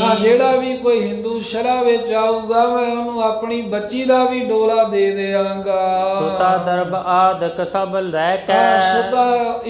ਸੁਤਾ ਭਾਵ ਕੇ ਧੀ ਦਾ ਡੋਲਾ ਲਵੇ, ਦਰਬ ਲਵੇ, ਪਦਾਰਥ ਸਭ ਕੁਝ ਮੇਰੇ ਕੋ ਲੈ ਕੇ। ਜਿਉ ਕਿਉ ਕਰੇ ਜੀਵ ਰਿਜੈ ਕੈ। ਔਰੰਗਜ਼ੇਬ ਕਹਿੰਦਾ ਵੀ ਭਾਵੇਂ ਧੀ ਦੇਣੀ ਪਵੇ, ਭਾਵੇਂ ਧਨ ਦੇਣਾ ਪਵੇ, ਜਿਉਂ ਕਿਉਂ ਕਰਕੇ ਇਹ ਜਿਹੜੇ ਹਿੰਦੂ ਨੇ ਨਾ ਸਾਰਿਆਂ ਨੂੰ ਮੈਂ ਰੁਝਾ ਲਵਾਂਗਾ, ਆਪਣੇ ਵੱਲ ਖਿੱਚ ਕੇ ਇਸਲਾਮ ਵਿੱਚ ਲੈ ਆਵਾਂਗਾ। ਲਿਆਏ ਦੀਨ ਮਹਿ ਸ਼ਰਾ ਮਝਾਰ। ਦੀਨ ਮਜ਼ਹਬ ਇਸਲਾਮ ਦੇ ਵਿੱਚ ਲਿਆ ਕੇ ਸ਼ਰਾ ਦੇ ਕਾਨੂੰਨ ਮੁਤਾਬਕ ਚਲਾਵਾਂਗਾ। ਇਹੋ ਜਾਨੋ ਵੱਡ ਪਰ ਉਪਕਾਰ। ਤੁਹਾਨੂੰ ਮੈਂ ਤਾਂ ਸੱਦਿਆ ਏ ਵੀ ਇਹ ਕੰਮ ਵਿੱਚ ਤੁਸੀਂ ਮੇਰੀ ਮਦਦ ਕਰੋ, ਤੁਹਾਡੇ ਤੇ ਬਹੁਤਾ ਹੀ ਵੱਡਾ ਪਾਰਉਪਕਾਰ ਹੋਊਗਾ, ਖੁਦਾ ਬਹੁਤਾ ਹੀ ਖੁਸ਼ ਹੋਵੇਗਾ। ਹਮਰੇ ਮਤ ਮਹਿ ਮਹਾ ਸਬਾਬ। ਕਿਉਂਕਿ ਸਾਡੇ ਇਸਲਾਮ ਧਰਮ ਦੇ ਵਿੱਚ ਬੜਾ ਹੀ ਪੁੰਨ ਹੈ, ਜੇ ਤੁਸੀਂ ਆ ਜਾਵੋ ਤੇ ਹੋਰਾਂ ਨੂੰ ਵੀ ਲੈ ਆਵੋ। ਸਿਫਤੀ ਕਰਹਿ ਖੁਦਾਏ ਅਦਾਬ। ਖੁਦਾ ਵੀ ਕਹਿੰਦੇ ਵੀ ਅਸੀਂ ਅਦਬ ਦੇ ਨਾਲ ਸਿਫਤ ਕਰਦੇ ਆ, ਜਾਂ ਖੁਦਾ ਵੀ ਸਾਡੇ ਮਜ਼ਹਬ ਦੀ ਸਿਫਤ ਕਰਦਾ ਹੈ। ਉਹ ਕਹਿੰਦਾ ਵੀ ਇਸਲਾਮ ਹੀ ਸਭ ਤੋਂ ਉੱਤਮ ਹੈ। ਅਸਲੀ ਕਾਜ ਹੈ ਇਹ ਮੇਰੋ। ਇਹ ਮਹਾਰਾਜ ਮੇਰਾ ਅਸਲੀ ਕੰਮ ਹੈ, ਤੁਹਾਡੇ ਨਾਲ ਤਾਂ ਤੁਹਾਨੂੰ ਆਨੰਦਪੁਰ ਸਾਹਿਬ ਤੋਂ ਦਿੱਲੀ ਸੱਦਿਆ ਏ। ਕਰੇ ਜੋ ਫੇਰ ਨਾ ਮਾਨਹਿ ਹੇਰੋ। ਤੇ ਇਹ ਤਾਂ ਗੱਲ ਹੋਈ ਖੁਸ਼ੀ ਦੀ ਵੀ ਜਿਹੜਾ ਖੁਸ਼ੀ ਨਾਲ ਬਣੇਗਾ ਉਹਨੂੰ ਮੈਂ ਕਹਿੰਦੇ ਵੀ ਨਿਹਾਲ ਕਰ ਦੂੰਗਾ, ਪਰ ਜਿਹੜਾ ਮੇਰੇ ਕਰੇ ਜੋ ਫੇਰ, ਜਿਹੜਾ ਮੇਰੀ ਗੱਲ ਮੋੜੇਗਾ ਨਾ, ਮੈਂ ਵੇਖਾਂਗਾ ਵੀ ਮੇਰੀ ਆਗਿਆ 'ਚ ਨਹੀਂ ਚੱਲਦਾ, ਵੀ ਮੇਰੇ ਕਹੇ ਹੋਏ ਤੇ ਸਿਰ ਮਾਰਦਾ ਹੈ ਤੇ ਉਲਟ ਚੱਲਦਾ ਹੈ। ਜਿਸਕੇ ਸਾਥ ਛਤਰਤਾ ਨੀਤ। ਉਹਦੀ ਫਿਰ ਨੀਤੀ ਮੈਂ ਉਹਦੇ ਨਾਲ ਤਾਂ ਵੈਰ ਕਰੂੰਗਾ, ਉਹਦੇ ਨਾਲ ਛਤਰਤਾ ਕਰੂੰ, ਉਹਨੂੰ ਆਪਣਾ ਦੁਸ਼ਮਣ ਹੀ ਜਾਣ ਕੇ ਉਸ ਹਿਸਾਬ ਨਾਲ ਵਰਤੋਂ ਕਰੂੰਗਾ। ਕਰਹੁ ਮੈਂ ਸਭ ਰੀਤ ਅਨੀਤ। ਭਾਵੇਂ ਉਹ ਕਹਿੰਦੇ ਵੀ ਕਾਨੂੰਨ ਹੋਵੇ, ਭਾਵੇਂ ਉਹ ਨੀਤ ਹੋਵੇ, ਭਾਵੇਂ ਅਨੀਤ ਹੋਵੇ, ਭਾਵ ਕਿ ਜਿਵੇਂ ਕਿਵੇਂ ਕਰਕੇ ਚੰਗਾ ਮੰਦਾ ਸਭ ਕੁਝ ਕਰ ਕਰਾ ਕੇ ਉਹਨੂੰ ਮੈਂ ਦੁੱਖ ਦਵਾਂਗਾ ਜਿਹੜਾ ਮੇਰਾ ਬਚਨ ਨਹੀਂ ਮੰਨੇਗਾ। ਜੋ ਸ਼ੁਭ ਹੋਏ ਮਾਨ ਹੈ ਕਹਿਓ। ਤੇ ਜਿਹੜਾ ਕੋਈ ਚੰਗਾ ਹੋਊਗਾ ਨਾ ਹਿੰਦੂਆਂ ਦੇ ਵਿੱਚੋਂ, ਮੇਰਾ ਕਹਿਆ ਹੋਇਆ ਬਚਨ ਮੰਨ ਕੇ ਮੁਸਲਮਾਨ ਬਣੇਗਾ। ਦੀਨ ਬਿਖੈ ਆਵਹਿ ਚਿਤ ਚਹਿਓ। ਜਿਹੜਾ ਆਪਣੀ ਚਿੱਤ ਦੀ ਚਾਹ ਦੇ ਨਾਲ ਖੁਸ਼ ਹੋ ਕੇ ਇਸਲਾਮ ਵਿੱਚ ਆਉਣਾ ਚਾਹੇ। ਸੋ ਹਮ ਭਰਾਤਾ ਕੇਰ ਸਮਾਨ। ਉਹ ਤਾਂ ਔਰੰਗਜ਼ੇਬ ਕਹਿੰਦਾ ਮੈਂ ਆਪਣੇ ਭਰਾ ਦੇ ਸਮਾਨ ਹੀ ਰੱਖੂੰਗਾ। ਹੁਣ ਇਹਨੂੰ ਬੰਦਾ ਪੁੱਛੇ ਭਰਾ ਤਾਂ ਤਿੰਨੇ ਹੀ ਤੂੰ ਮਾਰੇ, ਪਿਓ ਵੀ ਮਾਰਿਆ, ਆਪਣੀ ਧੀ ਇੱਕ ਤੇ ਇੱਕ ਇਹਨੇ ਆਪਣੀ ਭੂਆ ਵੀ ਮਾਰੀ, ਪਰ ਫੇਰ ਵੀ ਕਹਿੰਦਾ ਵੀ ਜਿਹੜਾ ਕੋਈ ਮੁਸਲਮਾਨ ਬਣ ਜੂਗਾ ਨਾ, ਉਹਨੂੰ ਮੈਂ ਆਪਣੇ ਭਰਾ ਵਾਂਗ ਹੀ ਸਮਝਾਂਗਾ। ਅਸਲ ਵਿੱਚ ਦੱਸ ਹੀ ਰਿਹਾ ਵੀ ਉਦਾਂ ਹੀ ਮਾਰਾਂਗਾ ਇਹਨਾਂ ਸਾਰਿਆਂ ਨੂੰ। ਸਰਬ ਰੀਤ ਲੈ ਸੁਖ ਦਾ ਮਹਾਨ। ਤੇ ਉਹ ਸਭ ਤਰ੍ਹਾਂ ਕਰਕੇ ਪੂਰੇ ਸੁਖ ਲਵੇਗਾ। ਇਹ ਗੁਰੂ ਤੇਗ ਬਹਾਦਰ ਸਾਹਿਬ ਨੂੰ ਇਹਨੇ ਕਿਹਾ ਵੀ ਮਹਾਰਾਜ ਆਹ ਕੰਮ ਜੇ ਖੁਸ਼ੀ ਦੇ ਨਾਲ ਜੇ ਕੋਈ ਆ ਜਾਵੇ, ਮੈਂ ਹਿੰਦੂਆਂ ਨੂੰ ਬਚਾਉਣਾ ਚਾਹੁੰਦਾ, ਇਹ ਡੁੱਬ ਰਹੇ ਆ, ਇਹਨਾਂ ਨੂੰ ਨਹੀਂ ਕੁਝ ਪਤਾ, ਤੇ ਇਹ ਜੇ ਕੋਈ ਧਨ ਲੈ ਲੇ, ਪਦਾਰਥ ਲੈ ਲੇ, ਜ਼ਮੀਨ ਲੈ ਲਵੇ, ਆਪਣੇ ਹੱਕ 'ਚ ਫੈਸਲਾ ਕਰਾ ਲਵੇ, ਮੇਰੀ ਧੀ ਤਿੱਕਰ ਦਾ ਡੋਲਾ ਦੇ ਦਿਆਂਗਾ, ਆਪਣਾ ਭਰਾ ਬਣਾ ਕੇ ਰੱਖਾਂਗਾ, ਜਿਹੜਾ ਤਾਂ ਮੇਰੇ ਖੁਸ਼ੀ ਨਾਲ ਇਸਲਾਮ ਮੰਨੇਗਾ, ਜਿਹੜਾ ਮੇਰੀ ਗੱਲ ਨੂੰ ਮੋੜੇਗਾ ਉਹਦੇ ਨਾਲ ਮੈਂ ਵੈਰ ਕਰੂੰਗਾ, ਜਿਵੇਂ ਕਿਵੇਂ ਵੀ ਕਰਕੇ ਉਹਨੂੰ ਨਹੀਂ ਮੈਂ ਜੀਉਣ ਦਊਂਗਾ ਸੰਸਾਰ ਵਿੱਚ। ਤੇ ਗੁਰੂ ਤੇਗ ਬਹਾਦਰ ਸਾਹਿਬ ਜੀ ਆਹ ਕੰਮ ਹੈ ਤੁਹਾਡੇ ਨਾਲ, ਤੁਸੀਂ ਉਪਕਾਰ ਕਰੋ, ਤੁਹਾਡੇ ਕਹਿਣ ਦੇ ਨਾਲ ਸਾਰੇ ਹਿੰਦੂ ਮੁਸਲਮਾਨ ਬਣ ਸਕਦੇ ਆ। ਇਹਦਾ ਹੁਣ ਸੁਣ ਕੇ ਗੱਲ ਸਾਰੀ ਜਿਵੇਂ ਗੁਰੂ ਤੇਗ ਬਹਾਦਰ ਸਾਹਿਬ ਜੀ ਕਹਿੰਦੇ ਆ, ਉਹ ਆਪਾਂ ਕਥਾ ਕੱਲ ਸੁਣਾਂਗੇ। ਮਹਾਰਾਜ ਸਾਹਿਬ ਨੇ ਬਚਨ ਕਹਿਦਾ ਸੀ ਵੀ ਤੂੰ ਕਹਿੰਦਾ ਵੀ ਖੁਦਾ ਨੂੰ ਕੇਵਲ ਇਸਲਾਮ ਭਾਉਂਦਾ ਹੈ। ਮਹਾਰਾਜ ਕਹਿੰਦੇ ਜੇ ਹਿੰਦੂ ਨਹੀਂ ਭਾਉਂਦੇ ਤਾਂ ਉਹ ਜੰਮਣੇ ਹੀ ਬੰਦ ਕਰਦੇ ਹਿੰਦੂਆਂ ਦੇ, ਉਹ ਵੀ ਤਾਂ ਉਹਦੀ ਮਰਜ਼ੀ ਨਾਲ ਹੀ ਜੰਮਦੇ ਨੇ ਨਾ ਸਾਰੇ। ਤੇ ਹੋਰ ਇੱਕ ਕੌਤਕ ਕਰਕੇ ਵੀ ਤੂੰ ਦੋਵਾਂ ਤੋਂ ਇੱਕ ਕਰਨਾ ਚਾਹੁੰਦਾ ਹੈ, ਇੱਥੇ ਤਾਂ ਤੀਸਰਾ ਪ੍ਰਗਟ ਹੋਣ ਨੂੰ ਫਿਰਦਾ। ਮਹਾਰਾਜ ਕਹਿੰਦੇ ਤੀਜਾ ਪ੍ਰਗਟ ਹੋਣਾ। ਉਹ ਸਾਰੀ ਖੇਡ ਜਿਵੇਂ ਕੀਤੀ ਸਤਿਗੁਰਾਂ ਨੇ, 5 ਮਣ ਮਿਰਚਾਂ ਕਾਲੀਆਂ ਅੱਗ ਲਵਾ ਕੇ ਫਿਰ ਦੱਸਿਆ ਵੀ ਇਹਦਾ ਤੀਜਾ ਪ੍ਰਗਟ ਹੋਣਾ। ਉਹ ਕਥਾ ਪਾਉਣ ਵਾਲੇ ਸਮੇਂ ਸਰਵਣ ਕਰਾਂਗੇ। ਇਵੇਂ ਗੁਰੂ ਗਰੀਬ ਨਿਵਾਸ ਸਾਹਿਬ ਜੀ ਦੇ ਪਾਵਨ ਕੌਤਕਾਂ ਦੇ ਇਤਿਹਾਸ ਨੂੰ ਕਹਿੰਦਿਆਂ ਸੁਣਦਿਆਂ ਹੋਈਆਂ ਭੁੱਲਾਂ ਗਲਤੀਆਂ ਬਖਸ਼ ਦੇਣੀਆਂ। ਮਹਾਰਾਜ ਦੇ ਸੰਗਤ ਬਖਸ਼ਣਹਾਰ ਹੈ, ਬਖਸ਼ ਲੈਣਾ। ਜੋ ਸ਼ੁਭ ਹੋਏ ਮਾਨ ਹੈ ਕਹਿਓ, ਦੀਨ ਬਿਖੈ ਆਵਹਿ ਚਿਤ ਚਹਿਓ।